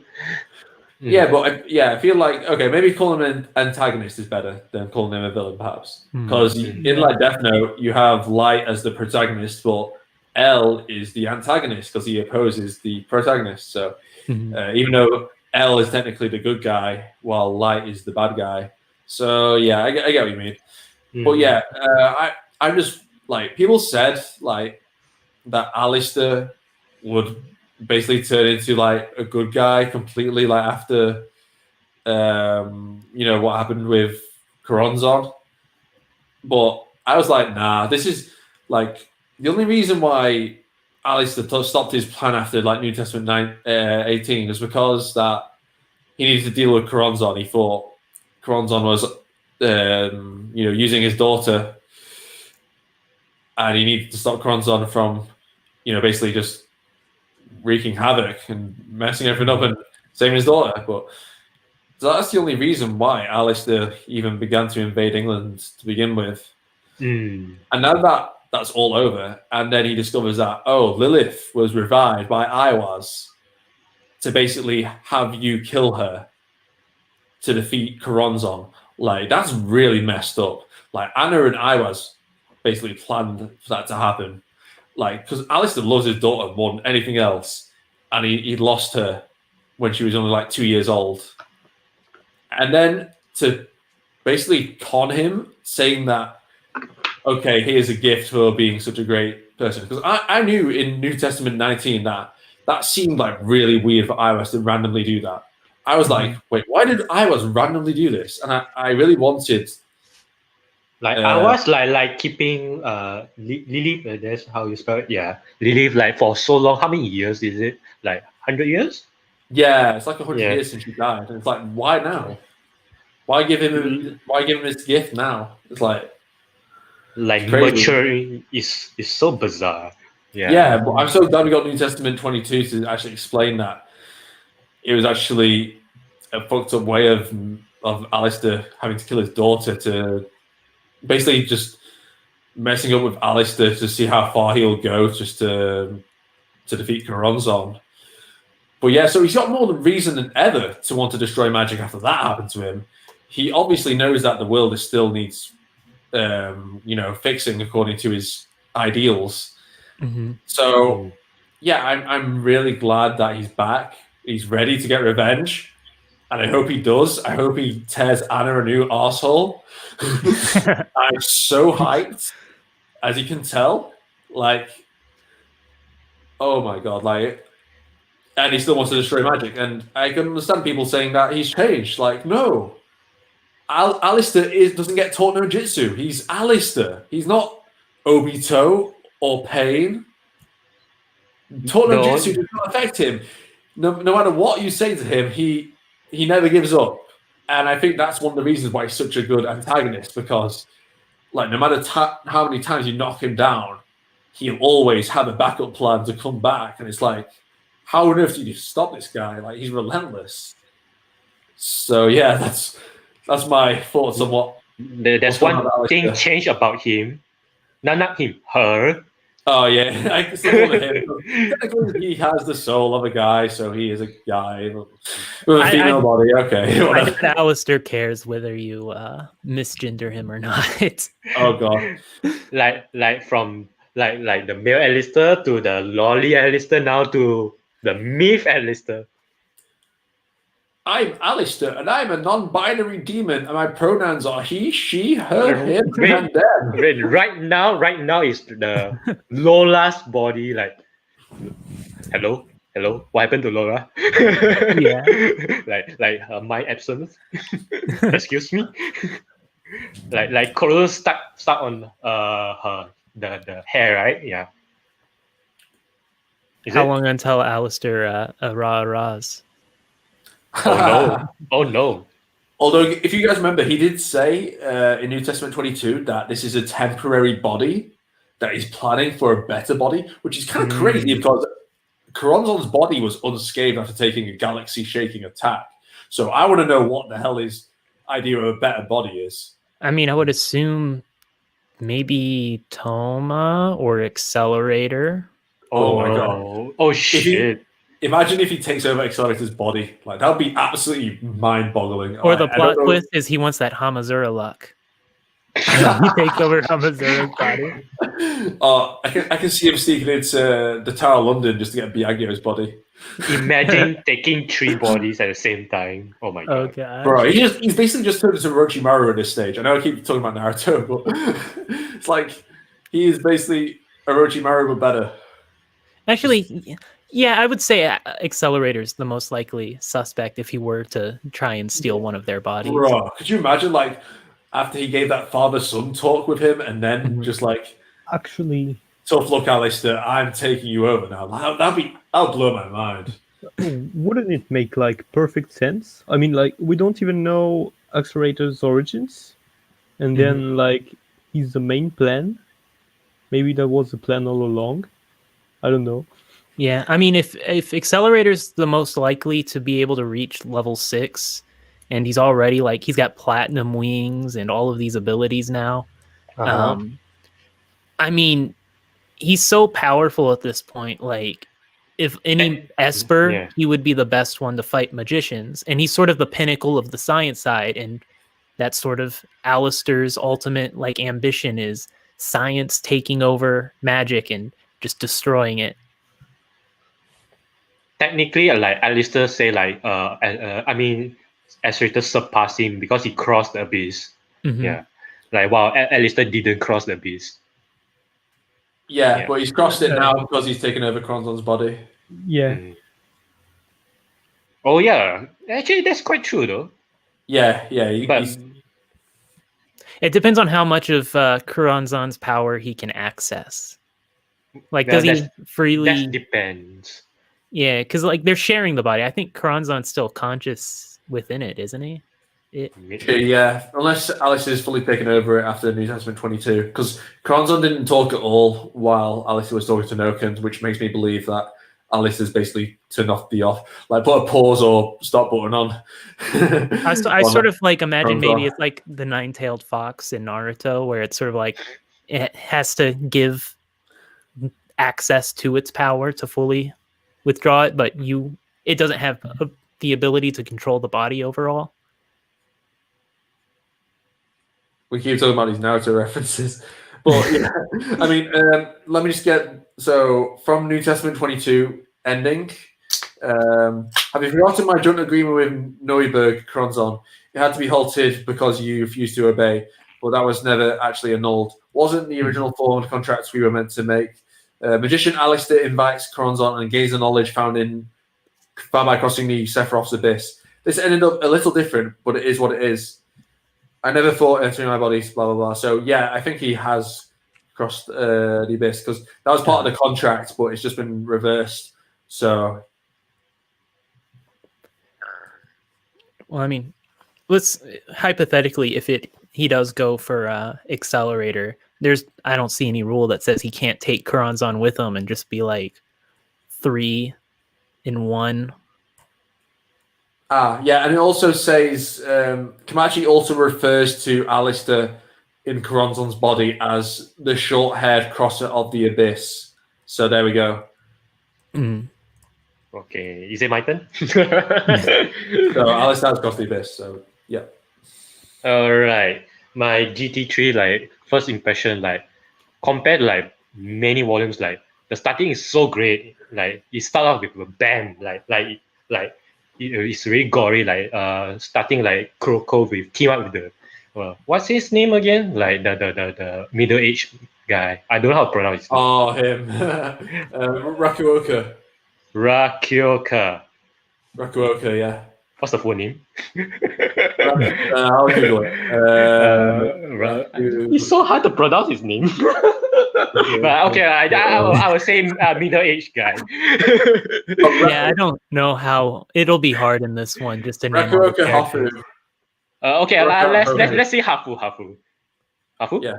Hafu, Okay, yeah. okay, Hafu. Okay, so Hafu, like, it's so fun. I mean, it's like the chemistry between Kuroko and Hafu is so funny. Like suddenly, like out of nowhere, like Kuroko had to force to team up. Okay, like Kuroko, oh, you find a job, like manhunt the dark side. Oh yes, I'm gonna get a job. Then suddenly you team up with the old man, like, yeah, it's so funny. Then it's suddenly okay from a little bit of comedy, then suddenly go very dark, like like suddenly the one of the first, I think it's the first dark side is that like breeds the pets, all those like the gory stuff to like kill one of the guy. Like I think it feels so like the tense in it. Then a lot of people dying. Oh my god, it's so good. I mean, like it's been so long, like been so long. Oh my god, like it seems like the battle royale, like okay, people are dying, and then suddenly like because in many of the Kamachi interviews, right, like Kamachi always complains like, I don't want people to like as giving excuse like people don't want to die, all those like okay, yeah. And then finally he writes this volume. It's so good, like feels so realistic, in a sense, like when you read it, like it get you engaging, like you won't feel bored, like especially the start. Normally the start I read very slowly, like I feel like sleeping. Okay, I have to force myself to read. Oh my god! Then like for GT3, right? Oh, damn! It's a good start. I loved it. Like the new characters. I don't know this character, but it's so bloody. Okay, I love it. More actions, especially when Kuroko fight the twins. Oh, like the twins are level 0. Both of them level 0 twins. Am I right? They are. Let me see. I've got the wiki. I don't think they are updated. Level. Yeah, I remember. Yeah, correct. They are both. They are both level 0s. Yeah, 0. Yeah, actually, they put out all those like chemicals. Is it chemicals? Yeah, chemicals like animals. Like so in my head, it's so bloody. Like in like the R21, it won't able to show this on anime personally because it's so glory. Like people are dying, so much blood. The anti-skill officer like melting, like oh my god, like like especially like when Hamazura had to like at the start, because that's like okay, who's the hero of this volume? Like seriously, like very little. Like only my perspective is Hamazura, because Hamazura is a star of this show. Because Accelerator is not. Yeah, Accelerator is not there. Toma is not there. Yeah. Kuroko's technically a hero in it. It's just she doesn't get a lot of screen time. Yeah, agree. Yeah. Because when like Kuroko fight against these twins, like she's so powerless because they are level 0. Like teleportation, like you can overpower them like with easily. But these two shows like the dark side, like you don't estimate the dark side. Like because like the starting of the page, like it show the small side of the dark side. Like then suddenly it rise out even bigger and bigger. Like then suddenly Kihara here, like like the what? How you pronounce his name again? The middle. Wafu, like oh yeah. Speaking of Wafu, like he's like there's also the start is so build up like he's a psychopath. Yeah, because he's right in denial because he killed someone, but he like kind of shut it off from his memory, kind of like what a real like murderer would do. They hint like, oh my god, this guy, like especially I see the illustration, like this is going to be so great. So like when I just go on reading it, like he's a psychopath, like kill I think kill Kihara as well, like in his older days when Kihara no can talk about it, like his old friend being killed by this guy. Yeah, it's so sad. It feels so, especially okay. Oh yeah, when Hamazura get captured right in the prison, like the twin guy, the twin lollies, right? Yeah, Like, Oppa and Just Mommy. wait. oh, this is going to be a long talk for me. if you guys don't mind. So There is Go a lot for to it. be fair. Yeah, go ahead. okay. So basically, like the atmosphere feels so scary. Like, oh my god, what Hamaza going to do? Because like they're coming towards them. Yeah, like it feels so. Like Kuroko got taken down by them. Like the explosion, like teleports away. Mhm. Like Hamaza able to save Kuroko. Oh yeah, speaking of Hamaza, like there's no like personally like 0% of plot armor in here. Like Mhm. from my perspective, like compared to other warriors, right? This is feels so realistic. Like even though like you know when the guy shot Hamazra, you guys remember? Mhm. Yeah. Yeah, At so the yeah. like because he planned this beforehand, like realistically you have to put something in your chest. Like, at least he explained it, like not the bullshitting plot armor thing. But Mhm. this one it feels so realistic for Hamazra and oh my god, so sorry. Yeah, so like he even like planned this like when he invades to the headquarters of the anti-skills like beforehand. It's using Anari's help, like he get captured on purpose. Yeah, I think it's quite kind of smart for him for that part. Then, Mhm. yeah, for that part, the glory part. Oh, what else? There's so many things to talk about. Okay, about Kihara. Oh yeah, like the introduction of new characters. Like I don't know all of these characters. All these new characters are so great. They show the perspective of the what Academy City, the dark side, really about. It can destroy like because Accelerator as a part create a system like to destroy the dark side entirely. Feels the atmosphere for the dark side, especially the high tier dark side, like change, like destroying the anti skills headquarters. Like oh no, that like how many people died? Like yeah, so many people died. Yeah, especially the what is it called? The outrank, right? Yeah, correct. Mhm. Yeah, the outrank, right? Like more I than think what? so. Yeah, at the start of the the volume, right? They state the numbers like how many people die, like one k like a lot. It's kind of a lot, for because a lot of organizations. Mm. Yeah, so oh yeah, especially the yeah, I get that. Can remind me of what should I talk about? uh, Uh, uh, Remind me of where, what? where Hamazura got shot. yeah. Then Okay. Then especially the introduction for the new characters like the Kihara, especially the cyborg. And is it cyborg? No, android. Yeah. Ladybird. Yeah, Ladybird. For that part, it feels so glory. Oh yeah, especially Hamazra versus Ladybird 1v1. I Mhm. love it. Oh my god. It's like no plot armor, just like Hamazra, like especially compared to his previous volume, he got upgrade because of Inari. Yeah. Mhm. Like beside that, he held on his own. Like at the end, like it felt so satisfying. Yeah. Yeah, that's about it lah. I can talk more like, but yeah, you guys go ahead. Okay. I mean, so Yeah. much happened in that novel. Mhm. Like everything you Yeah. touched on all that time, and that's just like the half of it, if even that. Yeah. It's the opposite of the previous two novels, whereas like the first one had a problem with like pacing and it feeling like scenes took too long, and the second novel really only having three major events that really took place within that.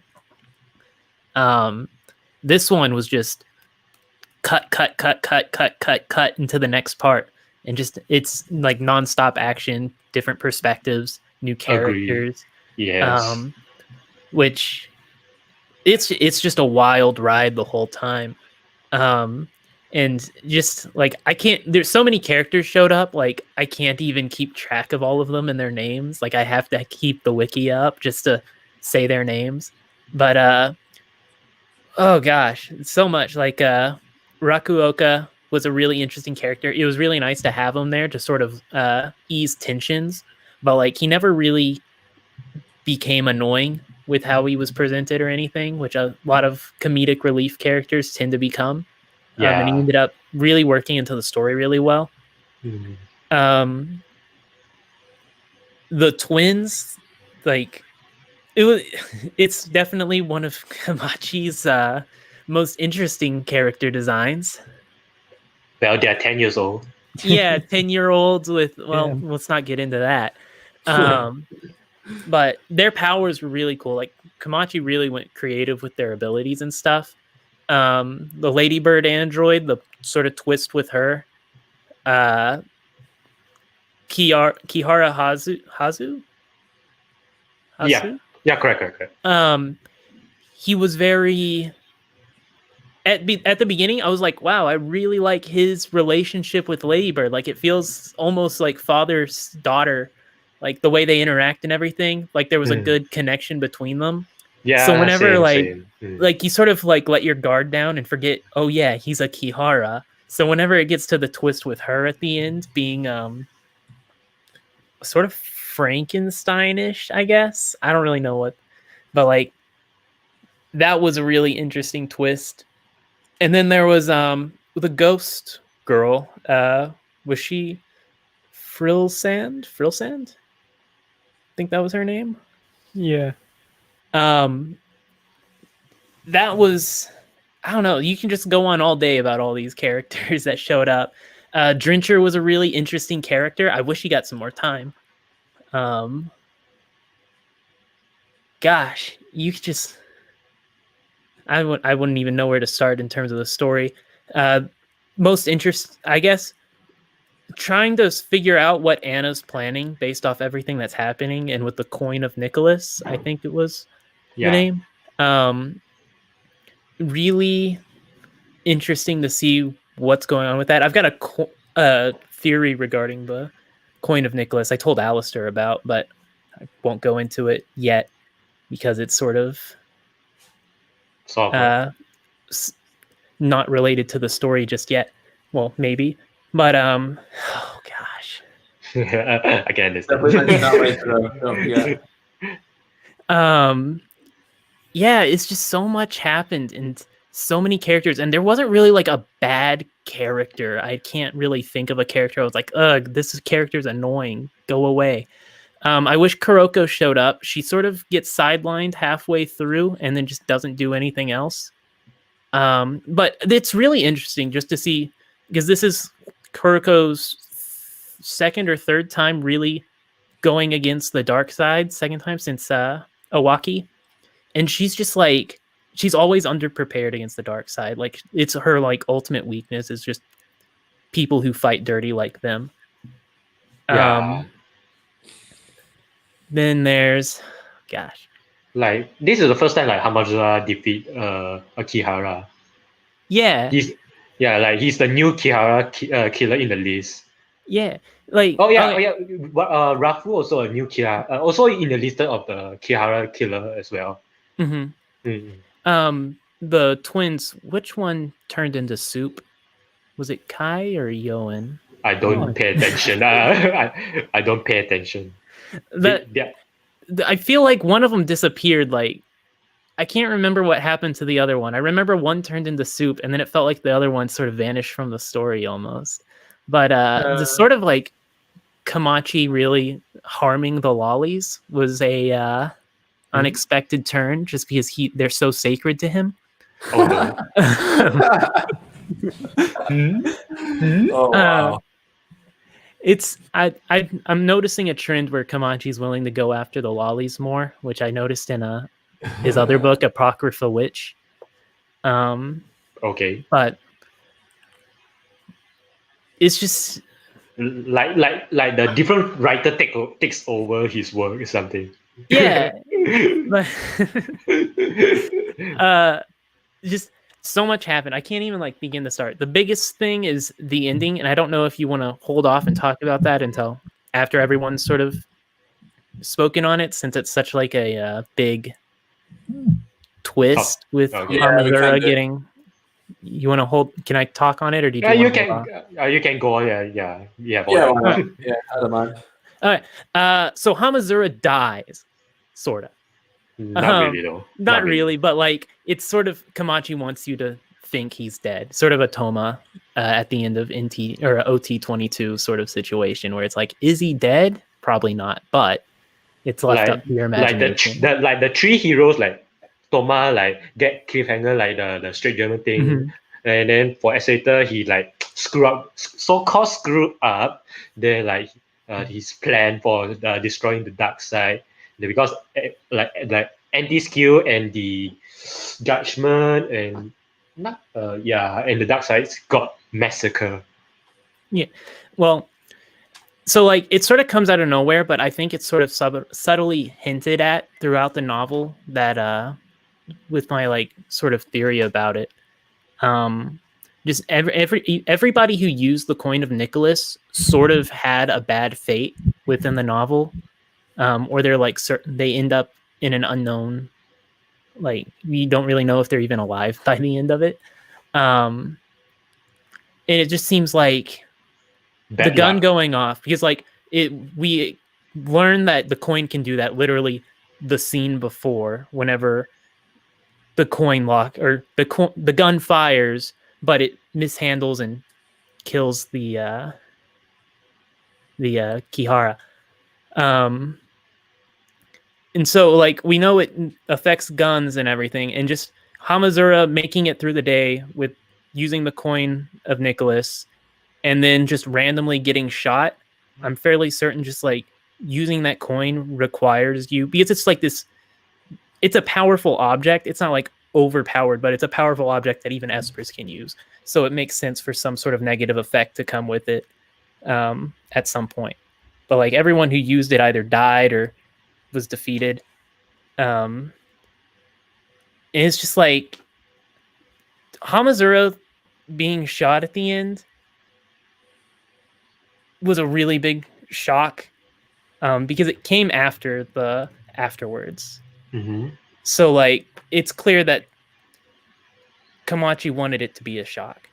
Like whatever's happening in the next novel, I really want it to happen now. I need that new novel. But can't sleep. We need answers. Yeah, exactly. So like something's got to happen. So I just want to know, like, if he actually killed Hamazura, it would be like the most shocking thing. Yeah, that would be crazy. Although I don't think that would happen. But although it still puts all the three heroes are basically at a really low point at the end of GT3. Hamazura has just been shot. Toma's like really messed up in hospital, and Accelerator's kind of in an impossible situation at the moment where he's stuck and trapped both mentally and physically. Yeah. So yeah, this is like the lowest point all our three heroes have been at, like simultaneously. I mean, because usually it's just one hero at a low point and the rest are decent at best. Speaking of like heroes, how about heroines? Like not really bad. Like they got slight injured, like for Misaki, Misaka, and Kuroko in the same hospital. I wonder if the next novel will sort of be like a Misaka novel, just because right now all the, like Alistair said, all the heroes are sort of not in a great state by the end of this one. So I think the next few volume might be Accelerator's turn, maybe, because we already covered Toma, then we covered Hamazura. How about Accelerator? I mean, like the whole point for Accelerator right now is that he can't leave the prison, and like that was sort of reinforced by him not saving Last Order. Like he just, no matter what, he can't allow himself to leave. Yeah, so it sort of seemed like a big waste of a big part of GT1 to have him show up. I don't want him out of the prison until like later into GT, because it feels agree. I think Toma's going to fight him. Accelerator? Yeah. Maybe. I mean, depends. I completely understand why Accelerator is doing what he's doing, because it's like Kamachi's made it clear, like within the world of Index, that the clones are individual lives. And Accelerator's finally like paying for, you know, killing 10,000 people. Like I think it's like more than 10,000 years. Mhm. No, yeah. He was disappointed that he, like, even though it's like a whole lifetime, like more than a lifetime, like he was disappointed that all of their lives were only worth like a year. One, yeah. How about Didi? Like, got anything to say? Yeah, go Diddy. I'm sure Diddy has a lot to say Alright. about this volume. Well, of course, Go. I have to say because like I think is the best out of the three, and it was overall a really good index volume. Well, where to start? I'd say that my favorite like new character was Drencher, as you can see with my picture. No way. Oh no, who's that character? Oh, he's so handsome. I can't wait to see what he does in the next book. Oh damn! Oh, that makes me really sad because him and Vivana, like, damn. Yeah. I I mean, want to see she's- more of them. Whatever they're mean- doing with her at the end of the book, because she didn't die. Oh, did she not? I thought she did. No, remember she's actually alive in there, but she's like her face became black or something, and she's like an evil spirit. She's written to almost be like an evil No. spirit now. A if I ghost. remember correctly. Real You're talking time. about the ghost, right? I mean, The- Drencher died, yeah. Ivana died, but like it's Frilsen who Or Frilson. I was thinking Frilson. an evil Okay. spirit. But that's really like, I mean, I'm kind of sad because like Drencher was my number one, and Vivana was my number two, and they both died. But at the same time, like the fact that they're dead, it kind of cements them as like good characters. Mhm. Like they can't Yeah. they can't have bad development or anything. They're just like they entered kind of this is the kind of stuff I don't really have to Like watch personally, again. I thought like he's the bad guy. Like I'm because I never read the spoilers. I'm like, who's the bad guy? This Kihara or that Kihara? This Kihara or that Kihara? Like it Yeah, turned out, when you see Yeah. him with all those kids, you're like, what's the negative plot twist? What he's gonna do? What's he gonna do to these Yeah, kids? exactly. Well, it turns out it's actually a very positive plot twist. Like it, Mhm. because It's actually- yeah it's yeah a go twist on go on a on. twist. Yeah. Like you even get the kids like trying to escape and like being sure that he's gonna use them for bad stuff, but it turns out the guy's just trying to protect him. It was a good twist on the twist. Mm-hmm. Yeah, well, about the novel as a whole, I'd say it was probably one of the darker novels, like from the whole series. I don't know if there's any novel darker than that. Actually, maybe NT4. I'm not even sure. Not really personally. Yeah. Like, Because yeah. I guess NT9 got pretty dark in terms of its theme. yeah, Yeah. That one is not really counted. I talking about the realistic, like the how you call it, like not the overpowered thing, like this Earth destroyer thing, that universe thing, everything got destroyed. But this is like the ground level of it. Yeah. yeah. I mean, like, yeah, NT9 was dark in a fantasy way, but GG3 was painfully realistic in some areas, and it made it just like much more. I mean, not hard to read, but like it was really like characters It felt like didn't it challenged think you. during it. Like, I mean, they really all suffered, and even at the end, like, it's unclear if Hamazura survived. So yeah, it was really, really dark, really harsh. There was body horror during the twins chapters. There was also a psychological horror with Lady Bird and her realizing what she truly is. It was pretty disturbing in a way. From the characters, well, I already said who I liked the most. I liked the twins the least. It's not that like it's probably not that they're like badly written, but I mean Okay. Oh, okay. their design or their way of doing stuff or the fan service or their warped personality, they all I mean they kind of felt dirty like to read, and they kind of have had fitting ends to the characters, like the one like turning into, I mean, dissolving and getting into the sewers, and then the other one kind of, what did she do? She kind of I she can't even committed remember. suicide, kind of, Is that what happened? I couldn't even remember what and happened she there. died, Which died part? in Which front part? of the anti-skill officers, and then some of them killed themselves because they saw a young child, even though she was a monster. Like she took her own life, and they couldn't take it anymore. So yeah, that was extremely dark. Like law enforcement committing suicide because they failed to save a child. That was really dark. Oh. Um, yeah, it was great to see Kuroko not only without Misaka, because, well, I kind of agree that she's a better character when Misaka isn't around, but actually being relevant for the second time in an index novel since OT8. So yeah, that was great. Hamazura, he didn't get any like powered suit and stuff. We really saw him like in survival mode, kind of like during World War III. So it was great as well.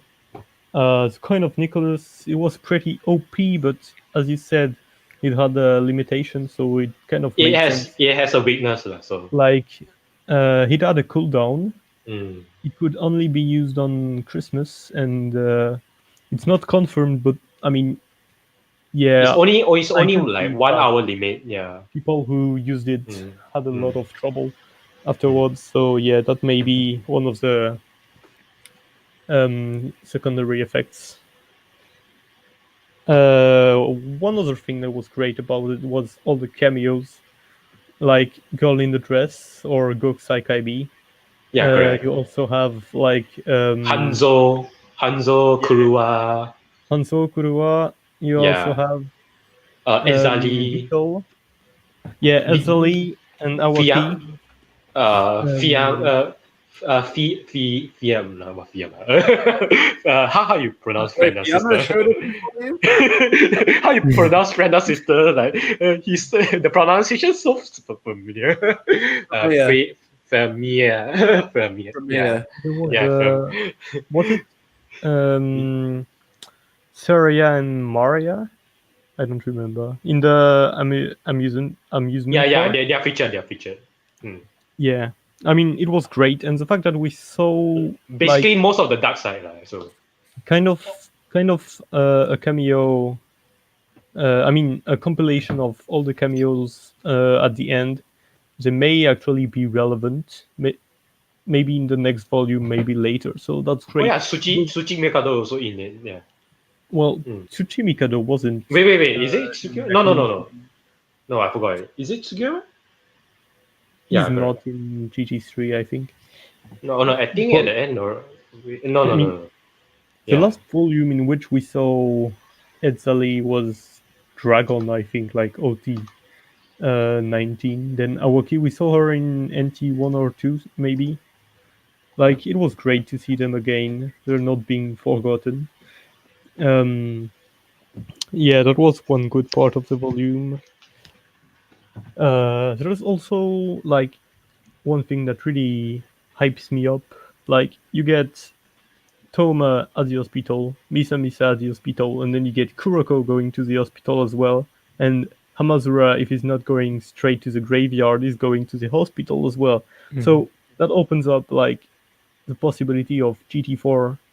Well, if it's not yet another perspective, GT4 being like one of the hypest ensemble volumes, maybe.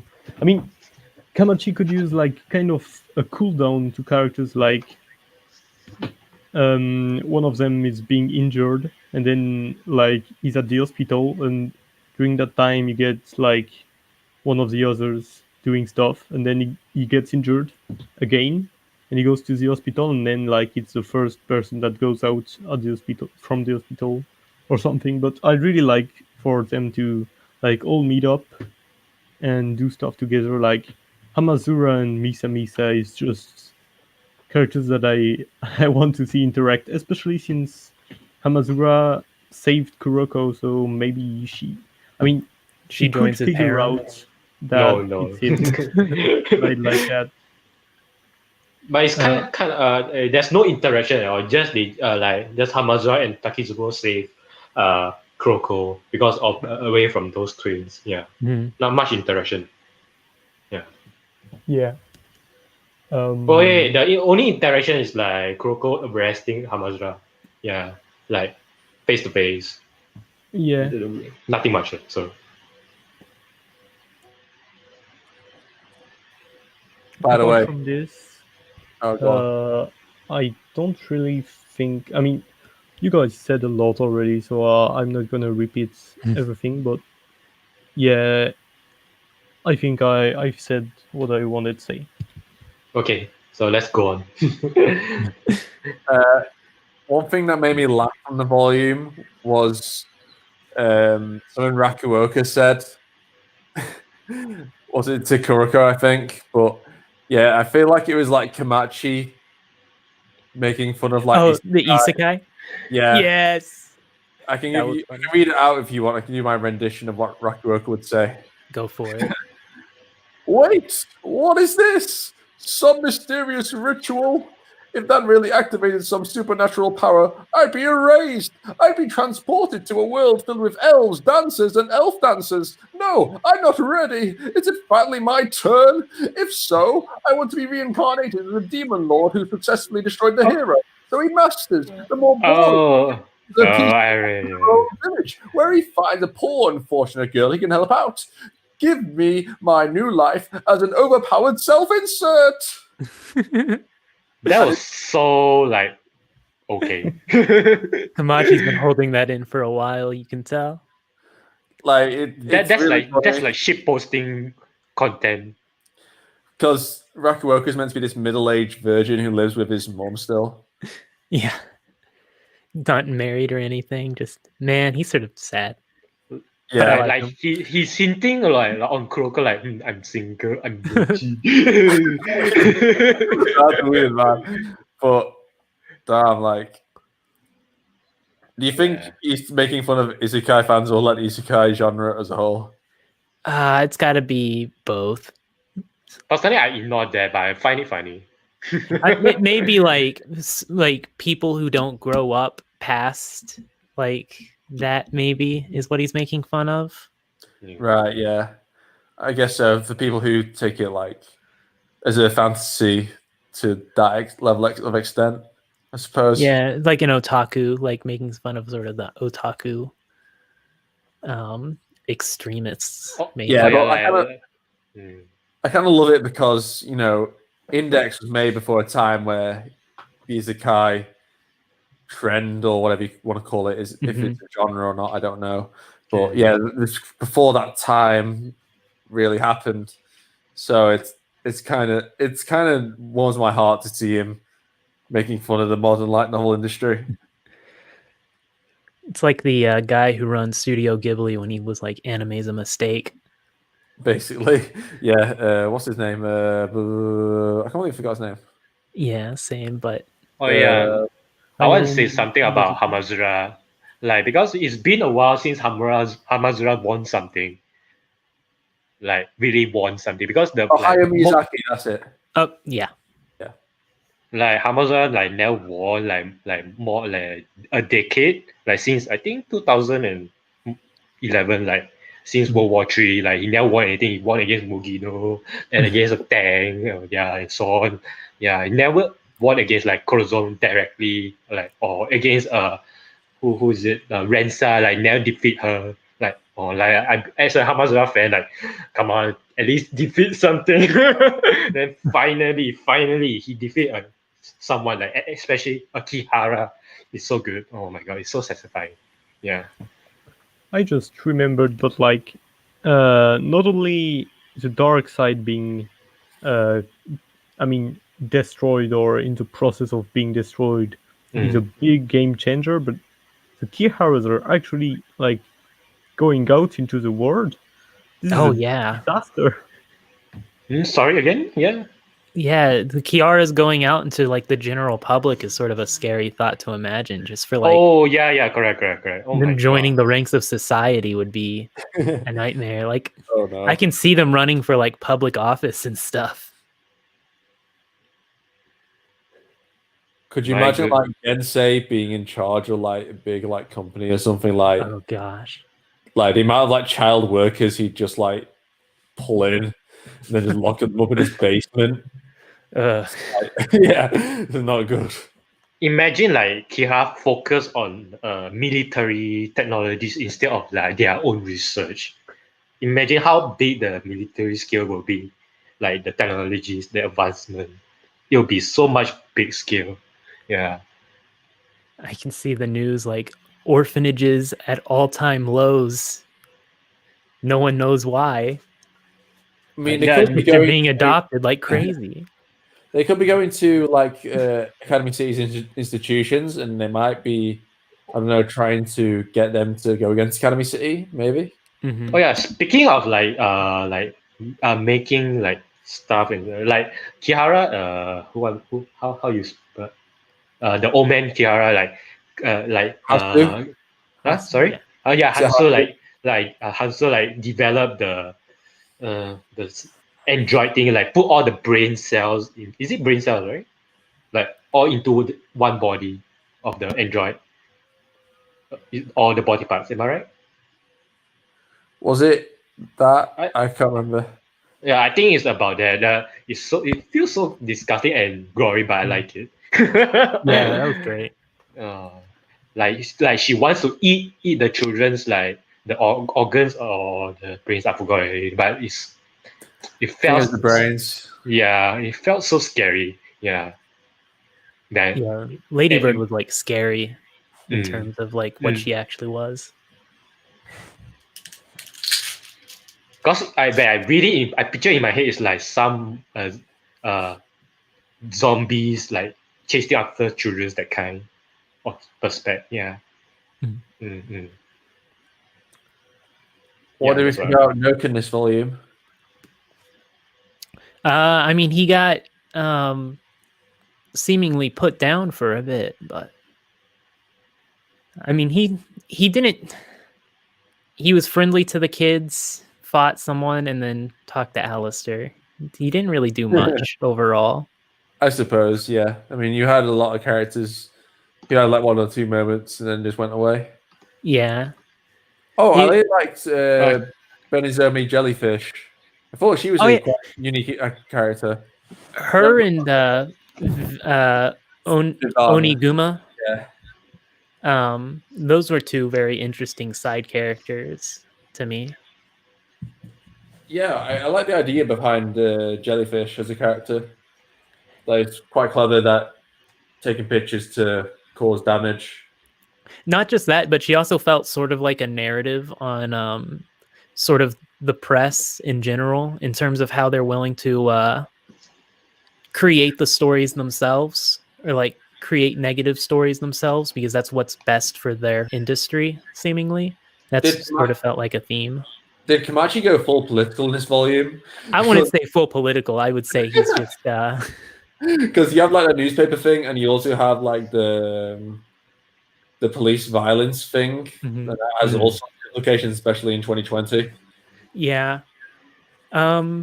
I mean, sort of. It was a very middle ground approach, if anything, because it also like covered, you know, the dark side has beneficial aspects and bad aspects, and that's what they're trying to balance throughout the novel. And then it's like, oh, but the anti-skill has also positive and negative, and then it's like, oh, and here's the press, positive and negative, and then it's just like everything was like weighed, and it was just like the dark side have the good side, and the dark side have the Mhm. bad side. Yeah, Yeah, the was a beneficial very, and the harmful one. Yeah, correct. I meant yeah. that. It was a very nuanced view on things. It wasn't very like, it was never like, oh, this side is absolutely bad. Every aspect of it is bad. And he even like touches on that for a bit, him like saying that directly, like, oh, just like the dark side, there's aspects that are beneficial, and you can't just say that's all bad. So Like, because it's the first time like actually explain what truly dark side is. Because in generic perspective, right, you normally think dark side is true evil, but actually the dark side have innocent people like to for because they can't live in society. Yeah, so yeah. there's that. So there's a balance in between. Because like it's kind of refreshing and new and unique. Yeah, so I guess technically, yeah, you could say this was Kamachi being a bit more political than usual, but I would say he had a very nuanced view on all of these different things. It was never just downright him. It never felt like he was trying to say his opinions are right and everyone else is wrong. It was very, here's just how it is realistically. Yeah, he definitely did a great job of portraying like the good and the bad aspects of each of the groups, and I think that made each organization or whatever you want to call them more compelling to the audience, because there's no good or evil. There's always because Accelerator been on the dark side for too long, because he never see the good side of the dark side. Yeah, that's why he's been raised that way since young. Yeah, because I think he never encounters, but he did. But I think he never noticed that basically. Yeah. I think that's the whole point of the volume, that the boundaries between good and evil are constantly shifting, and there's a lot of morally gray areas. Especially like at least like at the back, like okay, like Academy City like being ruined. Well, I don't mind. Let him go. Yeah. Wait, we didn't talk about the twist of what's Academy City's greatest taboo, right? No, we Like, didn't. No, the greatest taboo is just like I not really. I forgot. I think not much lah. It's just about the past thing. Is it? I mean, like, from what I understood, it was the fact that a part of the imaginary number district had materialized or something. Oh yeah, correct. Yeah. Well, Honestly, I mean, the greatest taboo part sort of felt like it was overshadowed by everything else that was going on. So Yeah. it didn't like stick in my head very well at all. It felt so dark. So what I can say is very dark. but at least it explains like the Kanzakiri, then the ghost. Like at least it's this is the first time like explain what truly ghost really is, like how they being formed, like like in the technologies, right? Like the more advanced you get, at least the more powerful the ghost gets. Like that kind of theory that Kanzakiri, like the AIM diffusion field, right? Like as it gets wider, then the things get stronger. Then Kanzakiri being formed. I think it's the same goes for the ghosts. Yeah. In a way, I think Kanzakiri like categorized as a ghost, right? Am I right? Because that's what they say. I think so. Exact in the same category as the ghost. How you spell her name? Start with F. It's Fin, the I just had it. Fin something, right? But the blonde hair girl. Yeah. It was Frilsand, Frilsand. G, sharp G, whatever you want to. G stands for ghost. So Yeah. yeah, that's kind of interesting. Because we never been explained about ghosts before. Because it's at least it's being explained in a scientific way. Yeah, a scientific ghost, which was just interesting because not really magical ghosts, that kind. Yeah, we're seeing sort of the boundaries of magic and science, or the supernatural and science being crossed with more of this stuff now, and it sort of like begs the question, what's really different? Like if you push science to this degree, like Alistair's doing now, how is he really fixing the problem of his problems with magic if he's just recreating it with science ultimately? Because the first time I get impression about ghosts is like, is it science or just magic or just like abnormal, like the Imagine Breaker part? Yeah.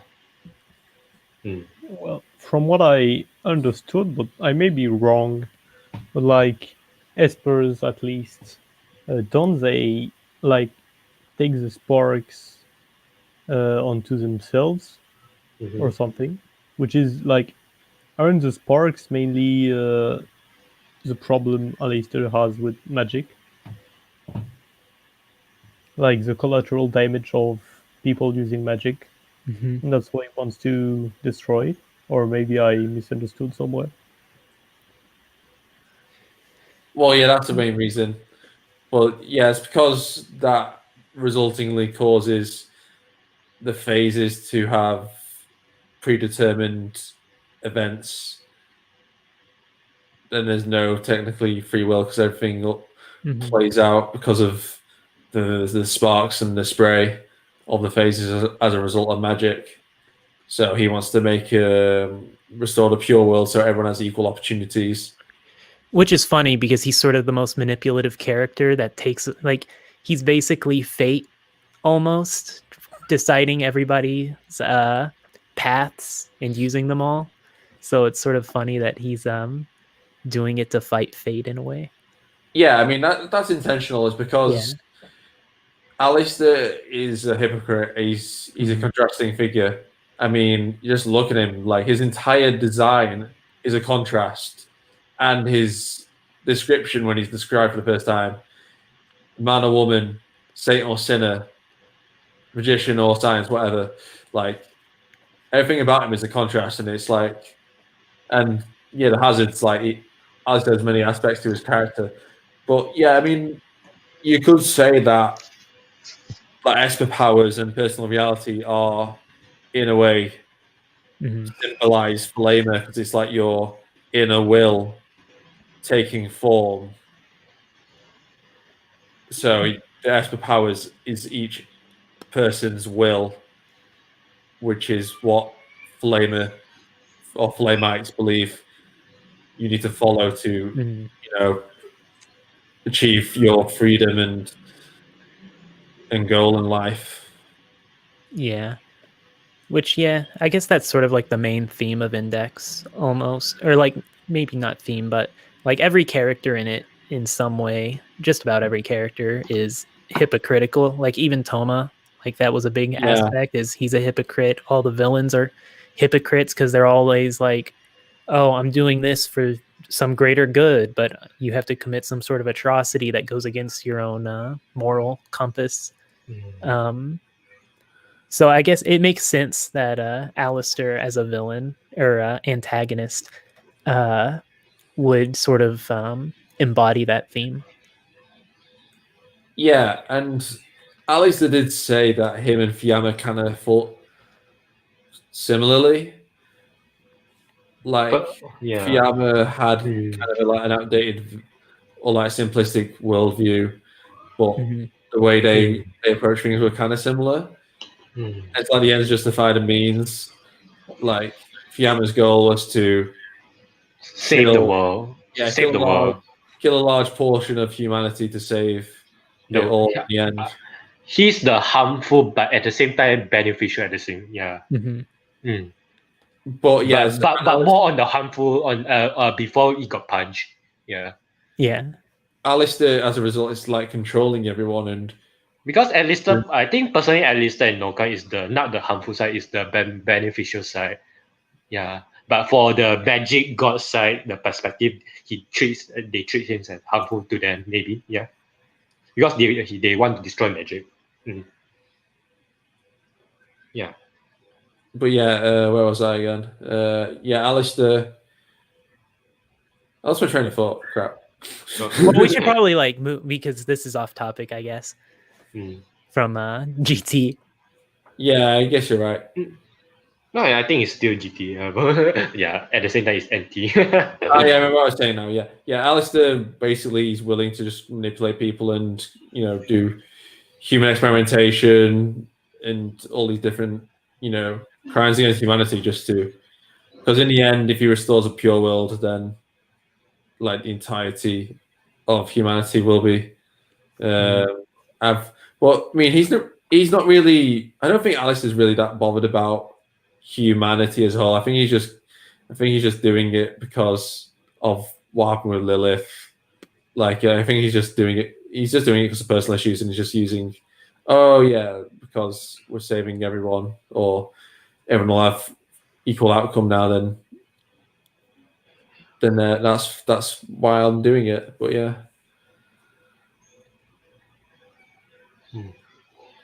So yeah, So one thing I like about GTs, like for Kihara Nokan, is about his quotes. I like the quote. It says like, "Romance me to enjoy pointless things in life." That definition, that what separates me from the stray. I like that quote a lot. Mhm. Yeah, it hits, like it relates. Yeah, it relates to me. So in a way, yeah, I really like it.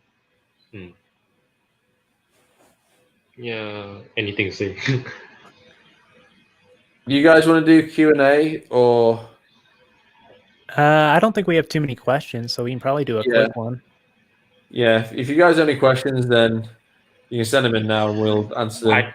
I think Although we I'm discussed tired. most of the stuff here. Yeah. Yeah, I'm feeling kind of tired, so I would only want to do a short Maybe one. three questions, 5 questions. Yeah, Yeah. I don't mind. Yeah, if no one asks anything, we can always scroll. At least the audience here like get to say something instead of watching us discuss. Yeah, but I really want to do my video on Alistair probably after New Year. It's only gonna be my biggest video yet. I want to make it the best it can be. Probably wait and see what GT4 will be, since he was hinted in this. It may be best to hold off on a Alistair video until you see. You can say that about any volume though, because he's always going to be there. I mean, he's the yeah, main but now we're going to see his change, or like how he's going to be going about his motivations now. So I think it'll be interesting to. Yeah, I suppose you're right. I just want to do it. I guess. Or you can just do a 20-part video on or a 20-part character analysis. Oh wow! Yeah. So are there no questions in the chat from anyone? There were some before, but we were talking about GT3 or 4. Not 4. I wish. GT3 and 2. We can talk about our predictions for GT4. Why not? What speculations? I think. Yeah. Okay, how about we make this speculation about GT4 maybe, or the future novels. It's so hard to figure out what Anna's planning right now that it's hard to speak on it. I would assume that I imagine it's going to be following maybe Mikoto in Shokaho. No, because she's interested in the one purifies and slays the demon. She's interested in that. Yeah, because when both of them separates the two Thomas Kamijo. Okay, we got a question. So, do you think it's possible that Aihana Esu could be an AIM being? I wouldn't say he's an AIM being. At most, probably in some form or fashion, can manipulate AIM. Kind of, yeah. In a way, he needs, like, for the start, right? He needs the AIM field to summon. Otherwise, right? Yeah. Yeah. So I feel like if he's just an AIM being, he can't be an Esper if he's just an AIM being, because Kazakiri isn't really an Esper. Yeah, correct. It's more like the divine being from the is it pure? Yeah, pure world. That kind. It could be like a Taketsubo AIM kind of ability, sort of in the same realm as that, possibly. Because he's I think in the same level as the Corazon, that kind of perspective. Yeah. Because we already talked about the pure world, there's Abyss, the what else are there? I think there's some more, right? We haven't talked about. We could talk about it all night. I think that will be a topic for another day because it's a bit complex for some people here. Yeah. Alistair can do a 10,000 subscriber 24-hour stream. Oh no, that would be tiring. But I mean, unfortunately, I did say on Twitter like months ago that if I ever got to 10,000 subscribers, I'd dress up as Mikoto. Okay, everybody make No. alts. 20 Please. alts. Please don't. For me, please don't. For me, please don't. Please don't. I don't mind as a joke, but my shame would be out the window.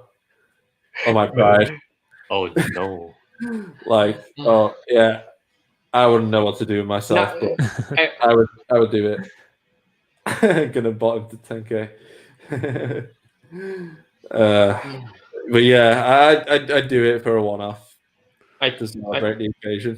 I think we have nothing to say about GT anymore. Since we already go off topic most of the time now. Yeah. Yeah, unless Diddy has any predictions for GT. I think it's a good way to end here. Yeah, there was one more question that came in.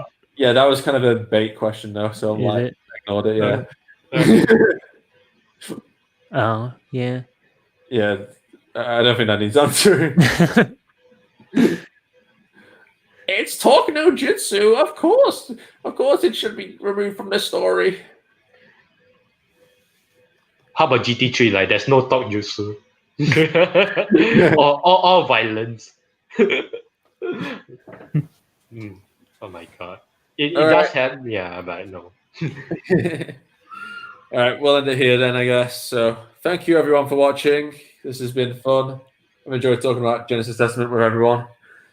And surprising, this is like kind of enjoyable discussion because this is the first time that we talk about the latest novels, like updates, I don't think any YouTubers does that. Any other YouTubers does that, like in a group for a podcast. So we are the first few. Yeah, I'm like the only one on YouTube who goes into this deep about the novels, I feel. Yeah, so it's kind of refreshing. Like, at least we see because there's 4 different perspectives. Yeah. Whoa. Sorry, my friend. Okay. I didn't know he was watching. Okay. Yeah. Yeah, because this is the first time that we talk about the latest novels, like in 4 different perspectives. Yeah, it's kind of good. Yeah, I'm just going to see where I can grow this channel. I hope it can grow as much as possible. But yeah, I really love doing this. Like the next novels. Series of all time. So I don't mind do another collab like for future, like maybe GT4 if there's times. Yeah. Yeah, definitely. I'm sure we're all looking forward to that. Like, I can't wait for GT4. I just want to see what Alistair's going to do. Like, my body is ready for more Alistair. Like, will we get any new guesses? Yeah, I'll get some new people on for next one. I don't know what next podcast will be on exactly, but yeah, a lot of people want to be guests on this, so it's going to be quite. I personally, if you want to be guest, just message him or in the comments like, hey, yeah, I want to be a guest. So that's how I come here. Because I've already had a lot of people on Twitter tell me they want to be on, so it's going to be tough to pick who would be well suited for it. But yeah, we'll try to give most people a shot though. That's easy. There's an easy way to solve that. What? Whoever sends the biggest super chat gets to be a guest on the podcast. That's a bit too much. Pay money. Give money. No, don't really do that. I'm not e-bagging, man. Yeah, of course I appreciate any super chat, but I'm just happy you're all here to watch the show. Like, you don't have to give me anything. You being here is enough. But yeah, of course, I very much appreciate it. If you have anything spare and you want to support the channel, see the channel grow and grow. But yeah. So yeah, thanks for watching, guys. And I hope to see you in the next video.